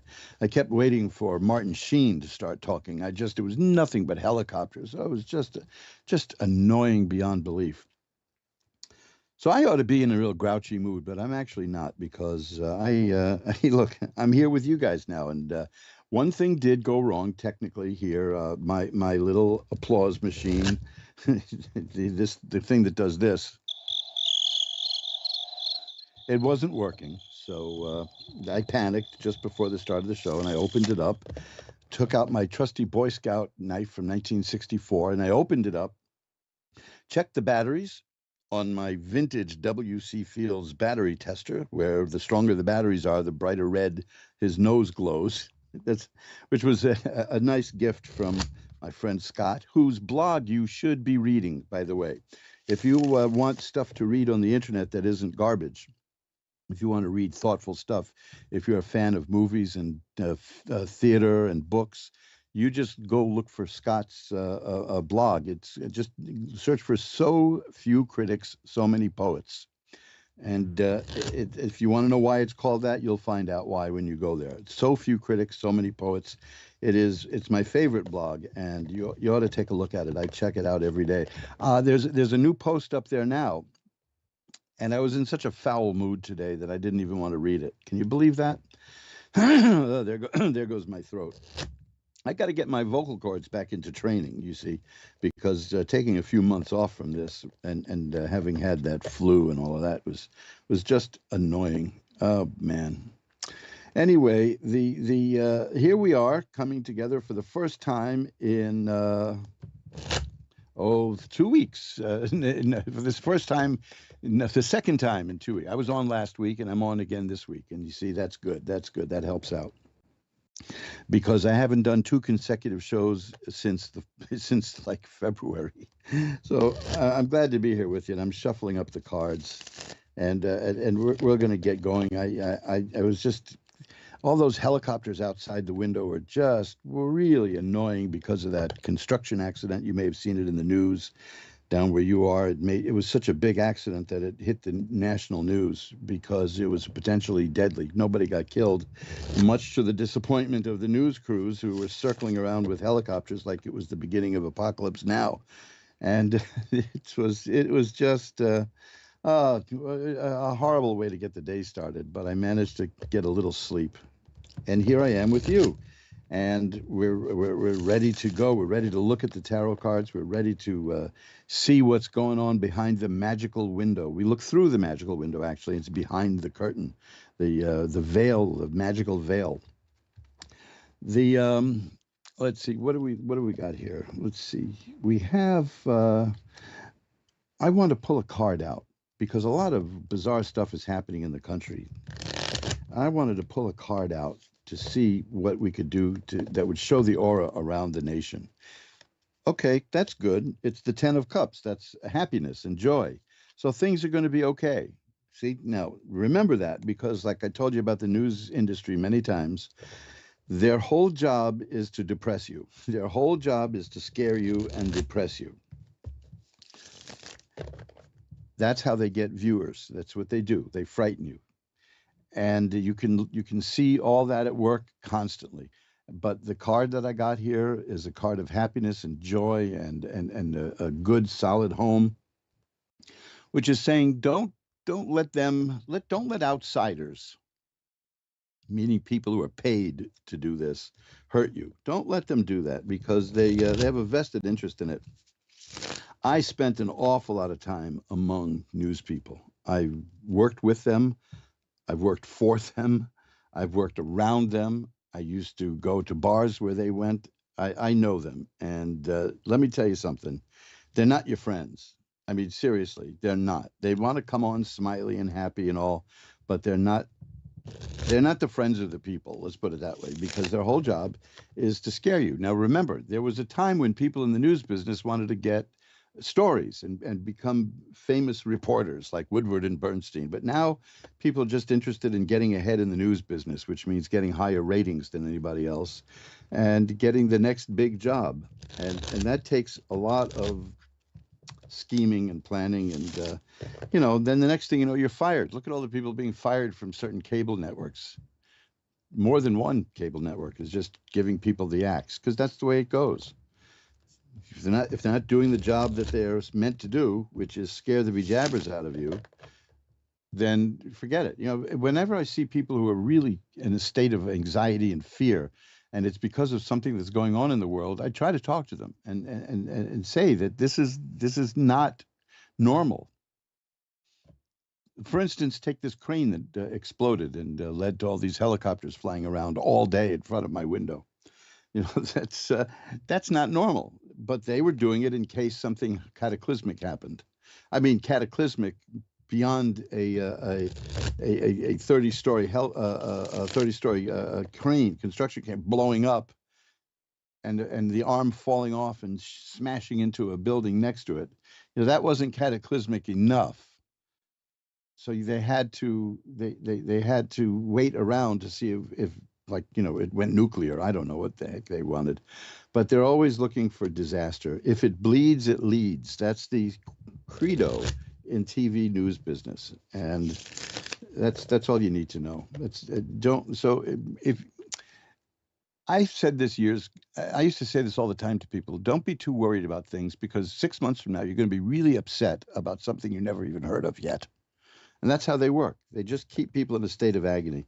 I would hope that you could take a look at this book that I talk about constantly, and I'm always mailing out copies of it. It's called Unmasking Fear. Take a look at that at Amazon, or take a look at that at mojoacademy.org. Unmasking Fear. Okay? This is a book that's old. But it was right on the money. It was actually It was written before the invention of mass media, 1919. Now, why is a book from 1919 relevant in 2023? I explained that in the introduction I wrote to the new volume of it. I wrote 2 introductions, actually, so and explained why it's relevant today. But I'll give you a secret as to why it's relevant. Anybody who's a fan of history and a real student of history knows people do not change. Society doesn't change. We're always the same. We may have different machines, but we're the same. This is why, I mean, I knew a woman who was like maybe in her 70s, and she always greeted every new cataclysm with a wry smile. When she passed away, we found out that she was like 95. Yeah. And then I realized, of course, she's seen everything before. That's why she smiles that way. She was wonderful. I mean, she just, nobody realized how old she was until she died, and it was in her obituary. And she was well over 95. I think she was like 96 or 7. And that's, and so whenever people would come at her with, oh, this horrible thing is happening, blah, blah, she would just kind of smile and say, oh, that's terrible. That's really bad. But I'm sure, she saw it all. She'd been there, done that, is something real. And that's what you get with age. They say you get wisdom with age. I think you just get boredom with age. You can't surprise people anymore. They've seen it all. They've been there and done that. Well, speaking of been there and done that, what we're going to been there and do is going to go there and do some tarot readings tonight so that we can see what's going on in your life. I am going to ring a bell 3 times to declare sacred space. And we'll pull back the curtain on the magical window for Dee in Bethlehem, Pennsylvania. Hi, Dee. You're on with Reverend Elliot.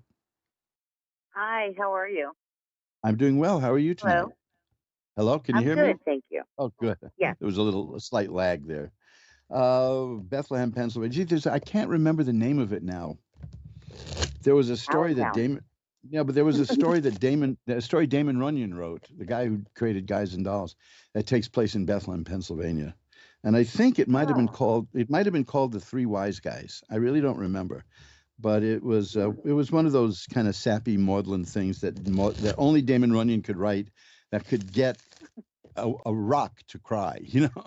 You want to read something? Boy. I mean, the Little Miss Marker has been made into a movie 2 times, but if you read that story and you're not crying by the end of it, ooh. Same for a story called Little Pinks. That was made into a movie with Henry Fonda and Lucille Ball. So every time I see Bethlehem, Pennsylvania, I remember Damon Runyon. Wow. So what can I look at for you tonight? Love, anything general, anything, whatever you think I should know. How about that? Okay, let me just see. Have you had an unfortunate experience lately?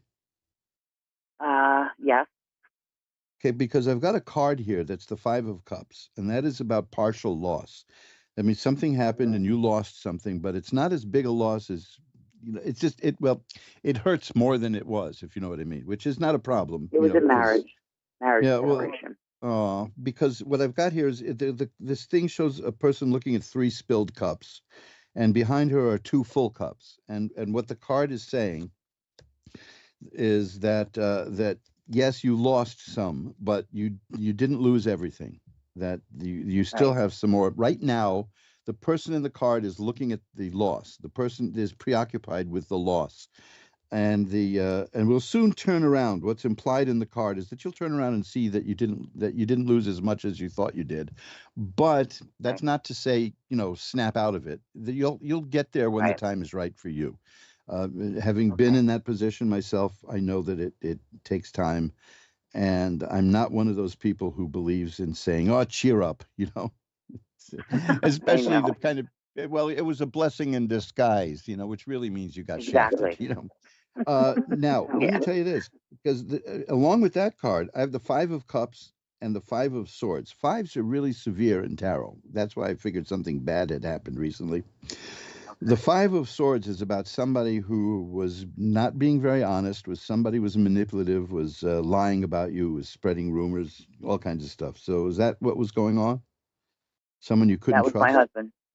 Yeah, well, that's there. Now, let me tell you, I love this about the cards, because the next card is the World, and that's the card of assured success. That's the card that means you're going to be fine. After that is the Six of Rods, which is a card of triumph. After that is Temperance, which means balance will return to your life. So you'll be okay. Good. You really were treated badly. This is something that bothers a lot of people. Was it my fault? What did I do? And sometimes they just would like some confirmation about what happened. And according to this, you were very badly treated. So if that's how you feel, the cards feel that way too. Yeah. Now, Yeah. Well, it was. So how long ago did this happen? It's fairly recently, right? This was recent. Yeah, this was March. Oh, yeah. The end of March.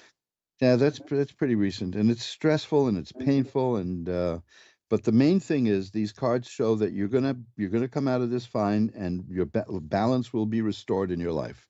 And in fact, there's an indication here. Look, here's the Sun, which is a card of health and growth and happiness and joy. Now, after that is the Knight of Cups.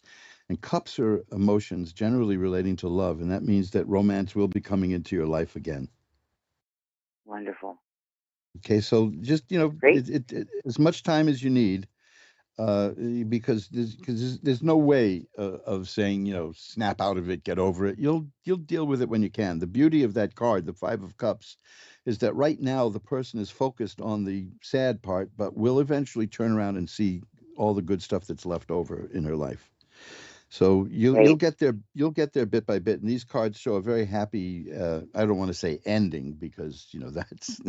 This is why I never say to people, "Did you hear my?" I always say, "Did you hear my most recent show?" I never say, "Did you hear my last show?" Because then I get the feeling that I'm gonna die. It's my last show. Right. But I'm seeing a wonderful outcome. I have to get used to saying not ending but outcome. But yes. But right now, there's still pain because I see the Three of Swords, which is a heart pierced by swords. But that's followed by the Judgment card, which is about rebirth and regrowth, and you're going to get everything you deserve. The main thing is the outcome is good, and there's verification that you were treated very badly. Right. Because I know there comes a point when people start saying, "What did I do wrong?" Except unless you're one of those people who's never at fault. Boy, those are great people to be around. No. Right? You find yourself evaluating. Yeah, you find yourself looking back and saying, "What did I do? Could I have done something better?" Yeah, I know. I mean, I knew. Sometimes going into it. I used to joke about a marriage that I was in very, very, very briefly. That when the minister said, "Do you promise to love this person till forsaking all others until death do you part," that I looked at him and said, "Could you repeat that last piece again?" But I mean, I've known people who never should have gotten married, who got married, and of course it didn't work out. I mean, I'm talking about people me too. who were not speaking to each other on their when they were married. They thought that maybe the marriage would help them grow together, which of course it didn't. But the main thing is, here's that. Whoa, look, once again, I got the Five of Swords, which is a person who is distrustful, dishonest, all the whole 9 yards. But next to that, I got the card of the Devil. Now, the interesting thing about the Devil card is the Devil can be a very attractive person. The Devil can be a very compelling person, and you can get things around a person like that, but they use you and discard you, and they treat you terribly, and this is the Devil card is a big warning. So it's the old line, you're better off. That's interesting that came up because he called me tonight and wants to get back together. and that's ridiculous. So you hit it on the head. You nailed it. Pretty much. That's the kind of thing. I mean, I do see, like, here's the Lover's card. Now, the Lover's card is fascinating in that movies have led people to believe that the Lover card means that there's a romance coming. The Lover's card actually means that you're going to be facing a choice between generally the sacred and the profane. But you are facing a choice, and you'll make that choice. That and you'll do well with it. The Empress is a card here that represents you. The Empress is a person who can make things happen, make things grow, who is very imaginative and creative, and the implication is fertility, but not necessarily in a reproductive kind of way. It's oh, here's the Ace of Cups too. That's again that reinforces good times are coming back to you. So this is really Good. relative. This is relatively new. So hang in there and I see will. what happens. But all the cards are Well, good thank for you. you. All of them are excellent for Good. you. Okay.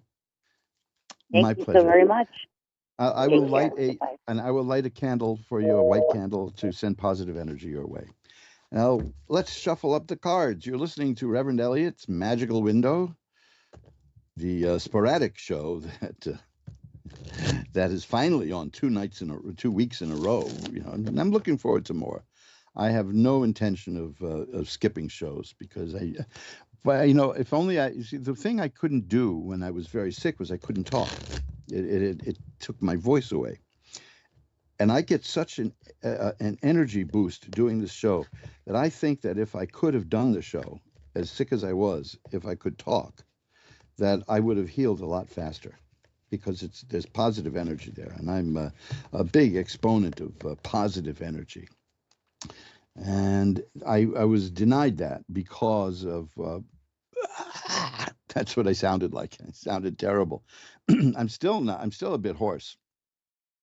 Anyway, Jeanette in Hampton, Virginia is next. Jeanette. Oh, Hi, sorry to mispronounce your name. Jeanette. no worries. Hi, how are you doing tonight? Doing well, doing well. Just had two quick questions for you. Maybe you can help me out with. Sure, we can take time too. You don't have to be quick. Okay, wondering. So I've been trying to manifest like a best friend husband. I've been trying to do a different manifestation techniques, going out a lot more. Just curious what you see in the future for that. Okay, now remember, there's a practical aspect to this too. Are you going out among people and meeting people and doing things like that? Yes, I have been going out at least a few days a week recently. Okay, because there's an old joke about a guy who wants to win the lottery, and he prays fervently and fervently prays to win the lottery, and nothing happens. He finally gets disgusted, and he curses out God for not answering his prayer, and a cloud appears, and a voice comes out and says, "Why don't you buy a ticket?" So just to say that, yeah, magical stuff is good, and manifestation is truly good. I spoke about this last week. Is that in the 1970s, I did a study. I actually contacted many very successful people in their field.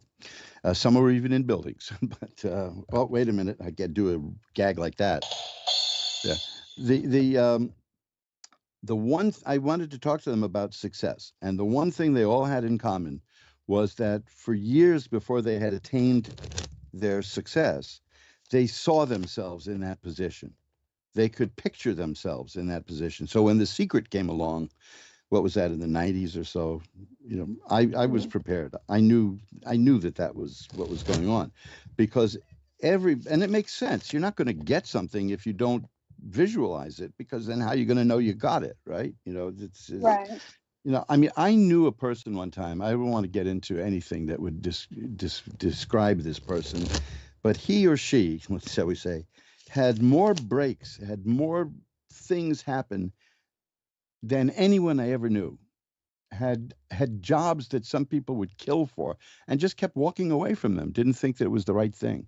It was flabbergasting to me that this person had so many career options, and just spit on all of them with disdain. And then years later, as an older person, wondered why nothing ever happened in life. So, the thing is to visualize it and to know it when it's there, and then to go out and see about getting it. So let's see what the cards show for you. How's that? About romance, right? Sounds good. Yes, thank you. Okay. Well, the first card I've got is the Star. That's a card of hope and optimism. So that's good. That's very good. The next card I have is the Ten of Cups. That means that's a happy home. That's a very, very, very good sign here, because it involves family and living with someone and as a family unit.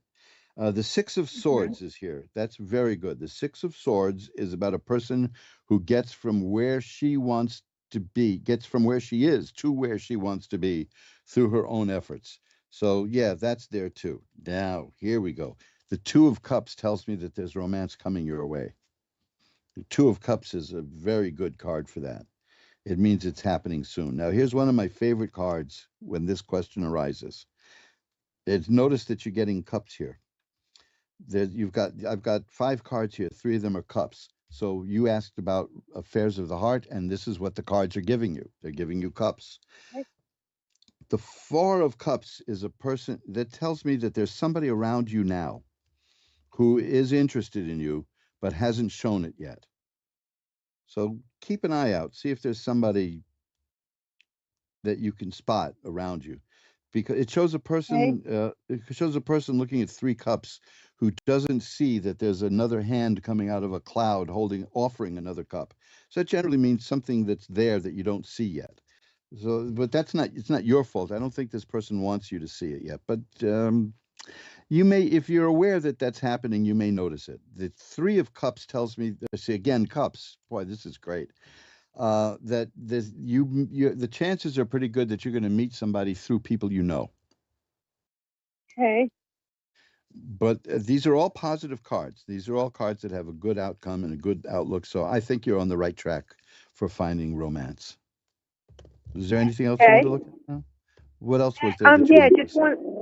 wanted to see if there was any messages my spirit guides had for me, just in any subject. Messages. Okay, let's see what we've got.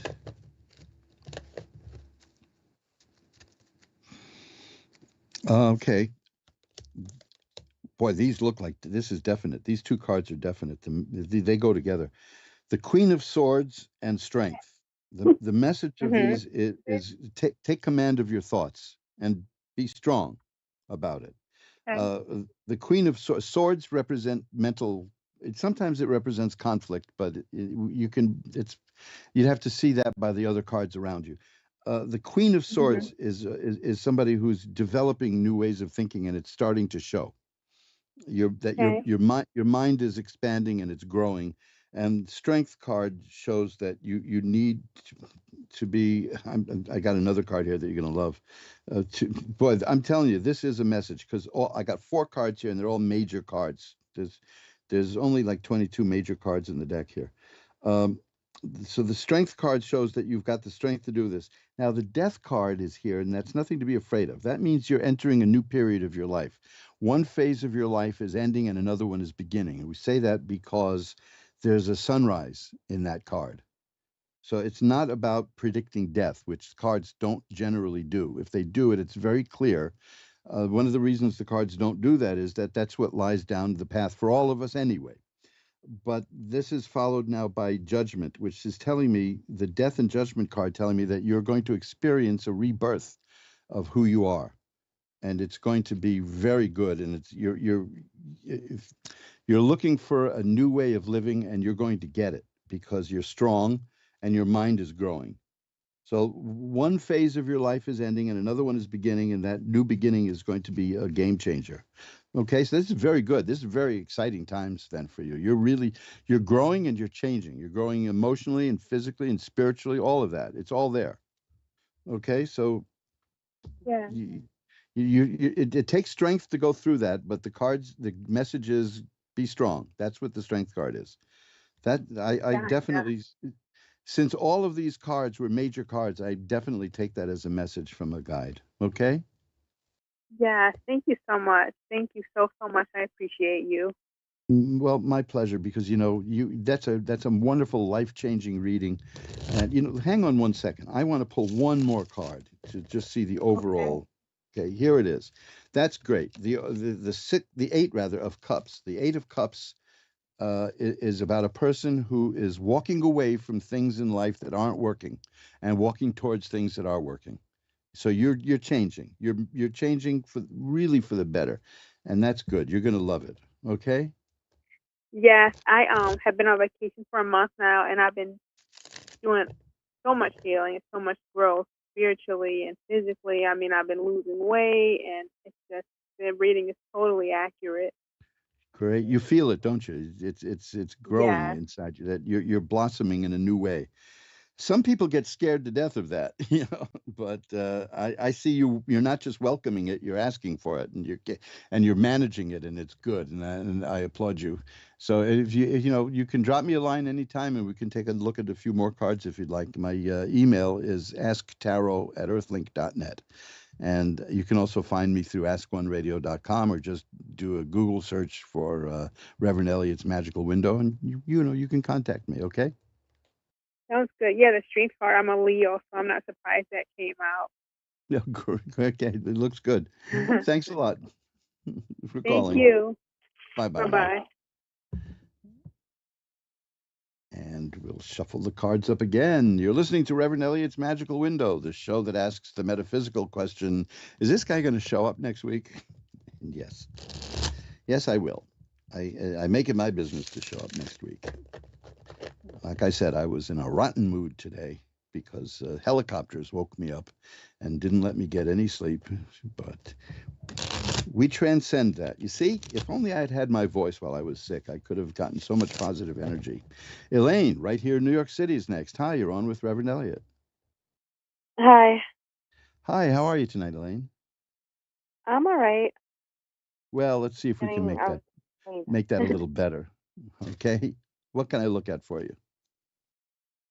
basically just thinking about my like romantic life and I guess health. Okay, well, the romantic life, I can give you a quick answer to that because I've got this is a card I just had for somebody else too, but there's a little bit more to it now. It's the Two of Cups, and that generally indicates a new relationship coming your way. If you're in a relationship, it can also indicate the relationship reaching a new level, but something new is coming. It's going to be very fulfilling because you have the Nine of Cups, which is a card of a person enjoying the sensual things in life, just deep pleasures on all levels. And then the Ace of Cups is here, which is the beginning of romance. So these cards all indicate something good is coming your way, and soon. Okay. And your health, you said? Yeah, like I guess like long term health if I'm doing the right things and stuff like that. Okay, I'll take a look. Of course, if you have any concerns, see a health professional. I'm Right. duty bound to say that. I'm up to my earlobes in doctors, but let's see. The funny thing is, I haven't been able to get near a doctor since I was sick. It's funny nowadays they don't want you to come to the office if you're not well. That's beautiful, right? Exactly. It's like Yeah. you kind of monitor yourself. That's kind of crazy, though. That's when you need them. Let's see. What have I got Exactly. here? Well, I've got all kinds of happy cards here. I don't see any speed bumps in your future here. I've got the Ten of Cups, which is perfected happiness here. I've got the Magician, which is a person who can draw spiritual power down to earth and use it here. I've got the Six of Rods, which is great success. I've got Temperance, which says that you're living a life that's well balanced. No, nothing wrong here at all that I see. Nothing at all. Yeah. And that Yeah, no, I just wanted to make sure I was going down, like I've been doing a lot of changes in my life, so for the better, in terms of health, eating right and stuff like that. Well, according Nothing to this, concerning. you're handling it well, according to this. So let's see if I can get anything else on that. Let's see. Now here's the Knight of Cups again, and that's again about a new relationship. Ace of Rods is here. Are you starting a new work procedure, new job, new career, work procedure? What the heck does that mean? It usually indicates a new job, new career. The rods are about work and career, and the aces are something new. So if you're thinking of doing something new, there's some opportunities which will be coming your way. Oh, okay. That's worth keeping in mind. So nothing. Everything else is happy here, like the Four of Rods. That's again happiness. There's the Ace of Swords. A new way of thinking is your mind is. You've already said that though, that you're making changes. That's the Ace of Swords. There's the Sun, which is healing and health and growth. No, I don't. I see no speed bumps in your immediate future here. It's looking good. Mhm. Okay. Okay. Anything else? Yeah. No, just wondering if there was any other like like guides or anyone close to me sending any message or anything that that they can share with me. Okay. Let's see what we've got.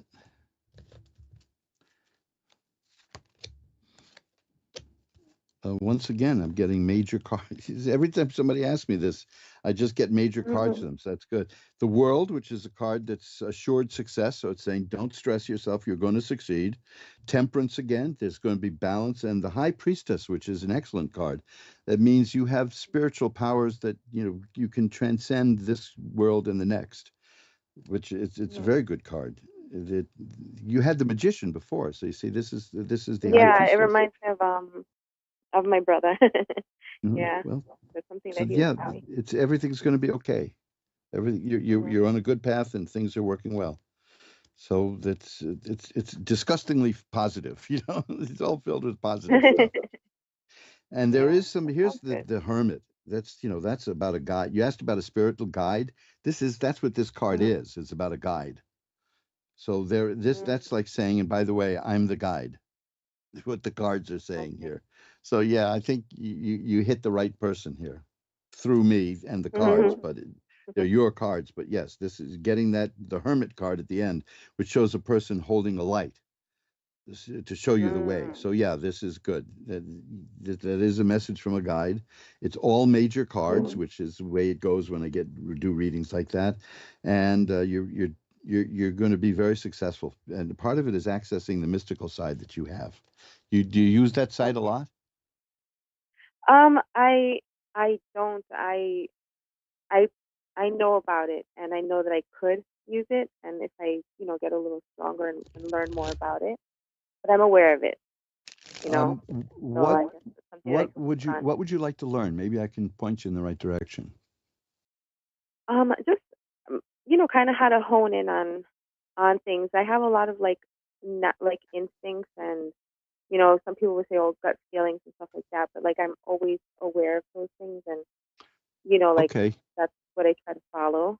But That's a very good sign, and I'll like tell how? you, Yeah. the thing is, there's a book that I talk about a lot, because it's one of my favorite books ever. It's written in the 1930s, and the people who republished it wanted me to do the introduction, and I read the book, and I said, "You don't need me to write a word here. This thing is perfect." It's called Hunches, and that's what it's about. It's about the fact that so many people are intuitive and they have feelings and that things work out, but they don't know what to do with that or how to do it. And if you can find the book at mojoacademy.org or amazon.com if you want to go directly there. Okay. Mojoacademy.org will tell you how to get it for a little bit less. Amazon, it's charged a little bit more, but it's by Lloyd Okay. Kenyon Jones, who was a prolific writer of the 20s and 30s, and it's the best book I ever read on psychic abilities, which ones there are, how to recognize them, and how to develop them.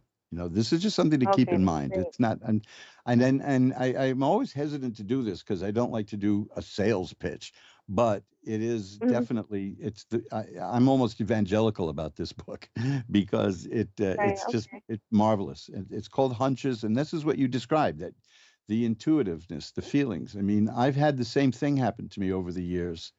I mean, I Mhm. remember my wife was casting a film, and she found a guy who was just the right person to play the part. And when it was over, I said, "He's not going to come back. You better prepare." He said, "No, no, he's going to do it." He isn't going to do the Mhm. part. I could just feel it. And so she got a Right. backup ready, and he didn't show up. So, sometimes Yeah. we there's a thing, and it happens, and we get these vibes. Right. And the question is, Exactly. how do you control that? Because you don't want that on all the time either. You want to be able to turn that off. Mhm. It's like, could Right. you Or imagine? not just control it, but kind of like believe in yourself to understand those feelings. Yes, To kind of say, okay, to listen to to not that be voice. doubtful of yourself. Right. Yeah, Mhm. just because the world is so full of coincidences that it's unbelievable, Mhm. and Yeah. and it's the world is smaller than we think, and I strongly, and for the people listening, if you think that if this resonates with you, what you're listening to now, if you've had these kind of feelings, and a lot of people do, and especially people who listen to this show because you're interested in this kind of stuff, check out the book Hunches. That's all I can say is that it's a wonderful, wonderful book that will help you develop these powers. It's got a dream book inside of it too. Those things fell out of favor years ago, but it tells what various dreams mean. So, but mostly it's about that's pretty much clairvoyance, clairaudience, hunches, that kind of thing. okay. So check it out. All right. I Sounds think you'll good. benefit from it. But you're doing well. You're on a good path. All right. Okay. Thanks for calling. All right. Thank you so much. Have a good Bye evening. bye now. And let's shuffle the cards. And you're listening again, Reverend Elliott's Magical Window on the Ask One Radio Network. We've been doing this for over 10 years now. That's amazing. I've got a backlog of hundreds and hundreds of shows. And I stopped numbering them here in my files. I'm going to have to do that. I have to spend an afternoon and do that. I became very lazy and very, very, what's the word I'm looking for? Lazy. That's the word I'm looking for. Lazy. I've become contemplative. No, I've become lazy. I like to joke that in an earlier marriage, one of the big complaints that my spouse had was that I procrastinate. And I got very angry when I looked that word up 2 weeks later. One more time. Anyway, Patsy in New Orleans is next. Hi, you're on with Reverend Elliott. Hi, Hi, Patsy. How are you tonight? I'm good. How are you? I'm doing well. How is New Orleans? Hot. I've never gotten down to New Orleans. I always wanted to. I have in my collection, I have a signed album by Sweet Emma, which I know wow. she signed lots of them, but I managed to hang on to one, and I've got it, and I listen to it once in a while when I dust off the vinyl. But yeah, it makes me want to go wow. there. I'd Yeah, I'm love. actually in Lacombe, Louisiana, which is only 30 minutes from New Orleans. Oh boy, what I Yeah. wouldn't give, huh? Well, I guess because I live in a tourist neighborhood, so I know what it's like. So I don't know how the tourists are in New Orleans, but I know what they're like here. Oh yeah. And I'm Oh not too yeah. thrilled with them, and I don't want to be one. No. To me, the tourists are the people who stand 5 abreast on the streets in the sidewalk of New York and block everybody while they look up at the buildings. But well, at least they come here and they enjoy New York. And I live in what's essentially the theater district. Oh wow. Oh, okay. Wow.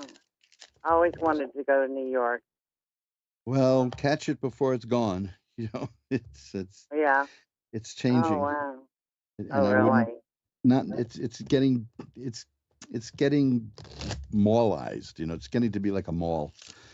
But we do have the Broadway Theater is still hanging on in there, even though it costs a fortune to go see. But we still have lots of little attractions. There's the old New York is here. I mean, complaining about New York changing is a very New York thing to do. I mean, I've seen books from the 1950s, the early 50s with Jack Kerouac and Allen Ginsberg whining about how Greenwich Village is dead.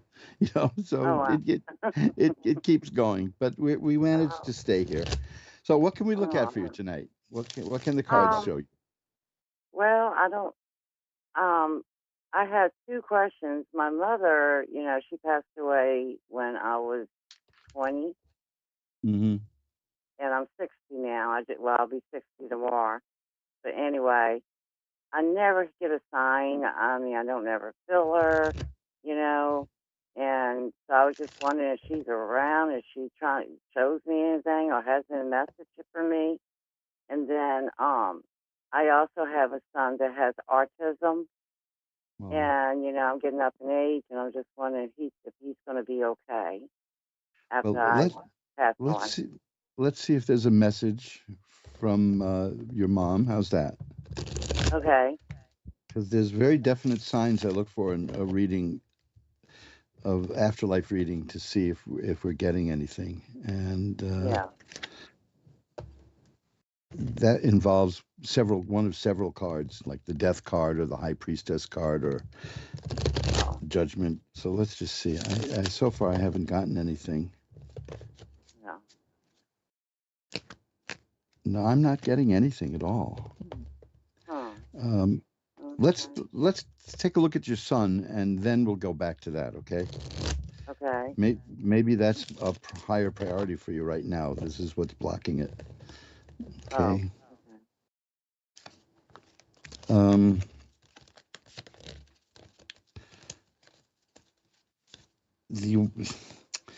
I'm seeing that there's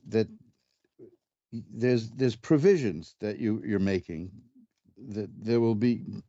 I'm getting cards of money. It's a sad situation. First of all, that's the Three of Swords, which is, that a heart pierced with swords. Then I have the Six of Coins and the Four of Coins, and these indicate money. And then that's followed by the Sun, which is health and healing and happiness and growth. The World, which is a card of success, assured success. So that's telling me that that he'll be taken care of. That there seems to be a fund, and there seems to be methods that'll come up that will help. Let's just see if we can get anything. And listen, let me tell you, this is not normal for me, because I never have not had this work with an afterlife reading. But you did start by saying that you never hear anything and you never feel it, so let's see if we can do something. If I don't get anything now, you can contact me off the air. Okay. My email is asktarot@earthlink.net. You can find me through askoneradio.com. There's all kinds of ways to get me. And at no charge, I'll try it again. How's that? Okay. Because we might want to just discuss a few things in a more positive way and see if we can do it. Okay. But no, see, I'm not getting any of the cards that I usually get that indicate a past life reading at all. Okay. So if you can try another time with me here, if you can get through, or just drop me an email, and we'll arrange to do something that way. Okay. And no charge. Okay. This is not like sneaking a job out of you. This is we could do it by phone. The email is asktarot, ASKTAROT, one word, at earthlink.net. That's a nice old email. Oh, okay. Okay, I appreciate that. And we'll either do it by email or we'll do it over the phone, and I'll call, it won't cost you anything. And because this has never failed, but I have a feeling that you were not expecting anything, and that expectation is what's getting in the way. Okay? Yeah. So we'll take care of it if you want to, all right? Okay, I appreciate it. I hope to hear from you. Thank you. Take care. Bye. Thank you. Bye-bye now. And we'll shuffle up the cards. Jennifer in Minnesota is next. Hi, you're on with Reverend Elliot. Hi, how are you? I'm well. How are you tonight, Jennifer? I'm okay. Well, maybe we can make that better. What can I look at for you? I'm just kind of looking into, I'm having relationship problems. Mm-hmm. And where that's headed or what direction I should take. Okay, let's see. 99 times out of 100, people ask me that they know what they want to do. You know what I mean?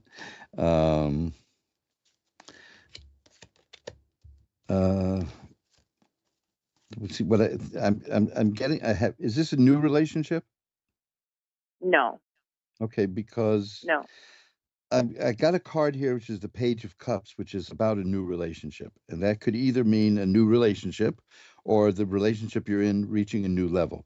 Unfortunately, the next card is a card of unhappiness, great sorrow, the Three of Swords, which, it doesn't get more sorrowful than that. It shows a heart pierced by swords and it's crying. So there's a very serious situation here, right? Right. Yeah, well, you see, the Knight of Cups is about usually it means a new relationship too. That's like the Page of Cups. That's why I'm confused here about this. Here's another one, which is the Two of Cups. And then notice you asked about relationship, and you're getting cards that are cups, and that's good. That means that the cards are listening to you. But they're pointing the way to something new coming into your life. The Page of Cups, the Knight of Cups, the Two of Cups is about a new romance. Here's the Queen of Cups. You know that it's something that you'll take in. And here's the Ten of Cups, which shows happiness. I mean, this is very odd. You know, what I think what you're thinking about is leaving, right? Right. Yeah. Well, this is just showing that there's a lot of good stuff romantically in your future, but this is not the kind of decision that you want cards to make for you. You know what I mean? Right. Because it's a heavy thing here. But here's the Nine of Cups. That's about a very sensual relationship. But it's cups again. It's cups. It's cups. Every time I get a card here for you, it's cups. It's telling me that they're the page and the knight. They're telling me that there's something new coming your way.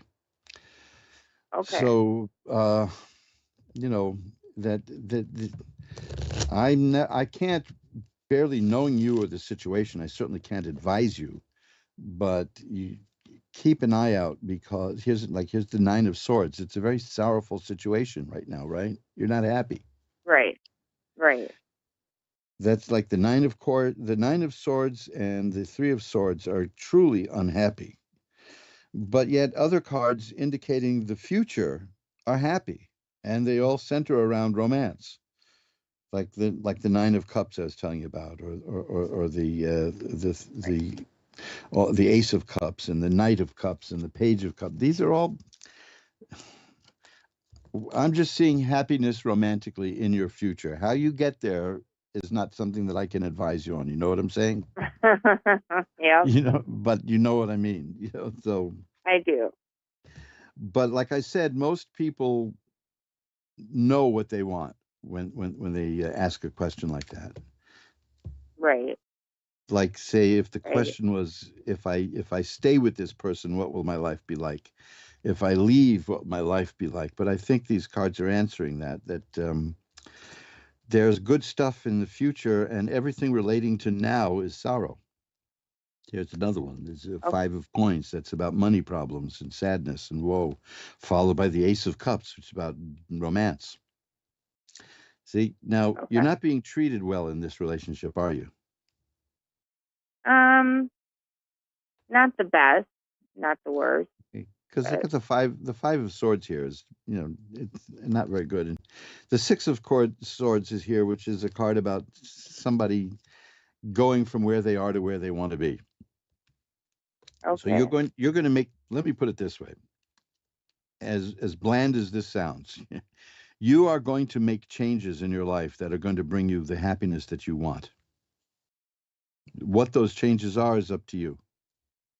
Correct? Okay. So, you know, Correct. don't let anybody tell you in an encounter like this what to do. I'm just seeing that whatever it is you do, you're going to make the choice that leads to happiness. Okay. So you consider what you need carefully, and you know, here, look, the Sun is here. That's a card about health and growth and joy and happiness. It's good. You know, I see suffering and pain, but not in your future. Okay, you're going to take care of that. Perfect. That will be perfect. Is there anything else you want to look at? Just, is there anyone you can see in the cards watching over me? Okay.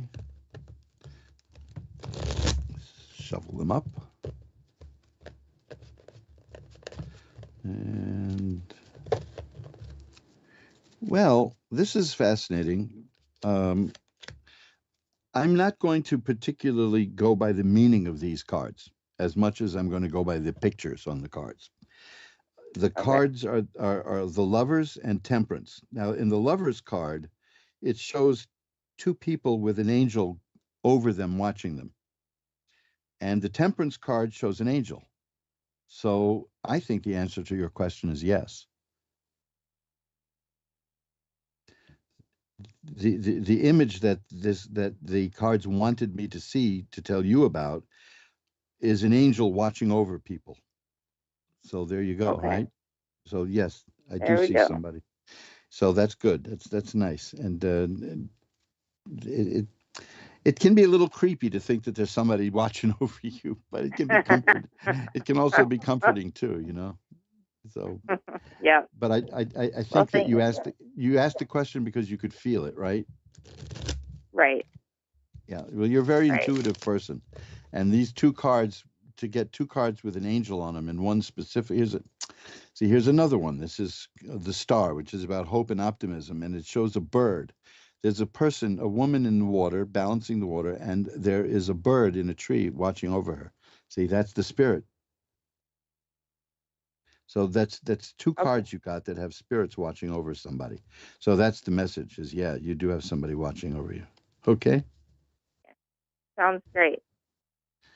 Okay. Well, thank Well, you. thank you for calling. And Yeah. I will light a candle, and we'll send positive energy your way. How's that? Thank you so much. My pleasure. Bye-bye now. All right. Have a good night. Bye-bye. Thank you. And folks, that's it. We've come to the end of another edition of Reverend Elliot's Magical Whatnot, where we get together and we look through the tarot cards. And oh boy, I've got a lot of stuff to tell you about, but I've only got a couple of minutes left. There's a new book up at Amazon, not by me. It's a reissue of a book by Upton Sinclair with a foreword by Albert Einstein. Yes, that guy, Albert Einstein. You know, there's a very funny story about Albert Einstein. Well, it's funny if it's true, but there was a guy in America called Petrillo, who was the head of the musicians union. And one of the things Petrillo did was he called a strike. He called a recording strike. And for a period in the late 40s, nobody made records unless they were like a self-contained group. So you'll get recordings by the Mills Brothers because they were just three, sometimes four guys with a guitar. And you got choir recordings, but he called a musician strike. And I used to wonder, there were jokes in the Warner Brothers cartoons where Bugs Bunny would say, I sure hope Petrillo doesn't find out about this. Well, there was a benefit for the musicians union, and Petrillo played the trumpet. And Oscar Levant was playing the piano. And in this trio, Albert Einstein played the violin. And they couldn't get their timing right. And in exasperation, Petrillo turned to Einstein and said, geez, Einstein, can't you count?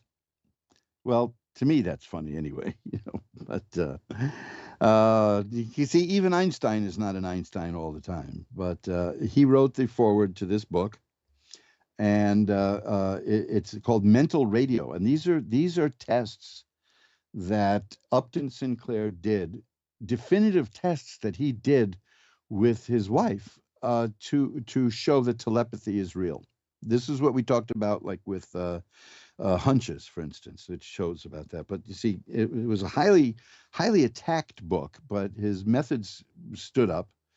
People thought it was wrong that it was his wife who took part in the experiments with him, but that's kind of silly. It's because somebody had to do it.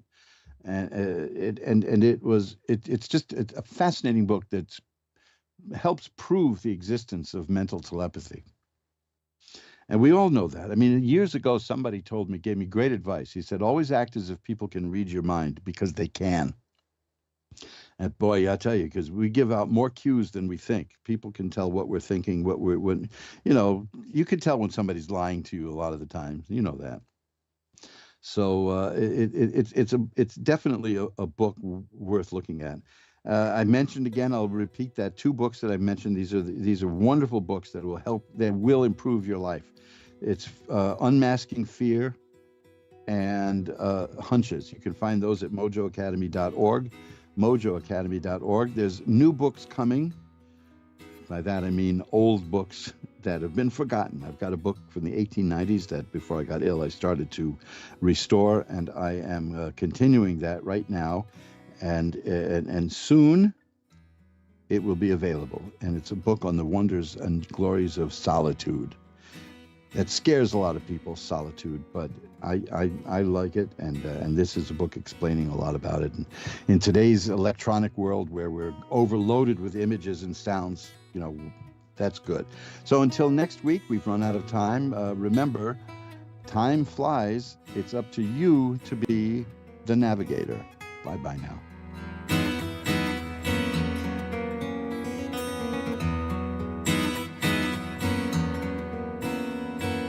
I'm Jenny, and thanks for watching Moonstruck. And now back to A1R on the air, Psychic Talk Radio now on Moonstruck TV and Lightning Television.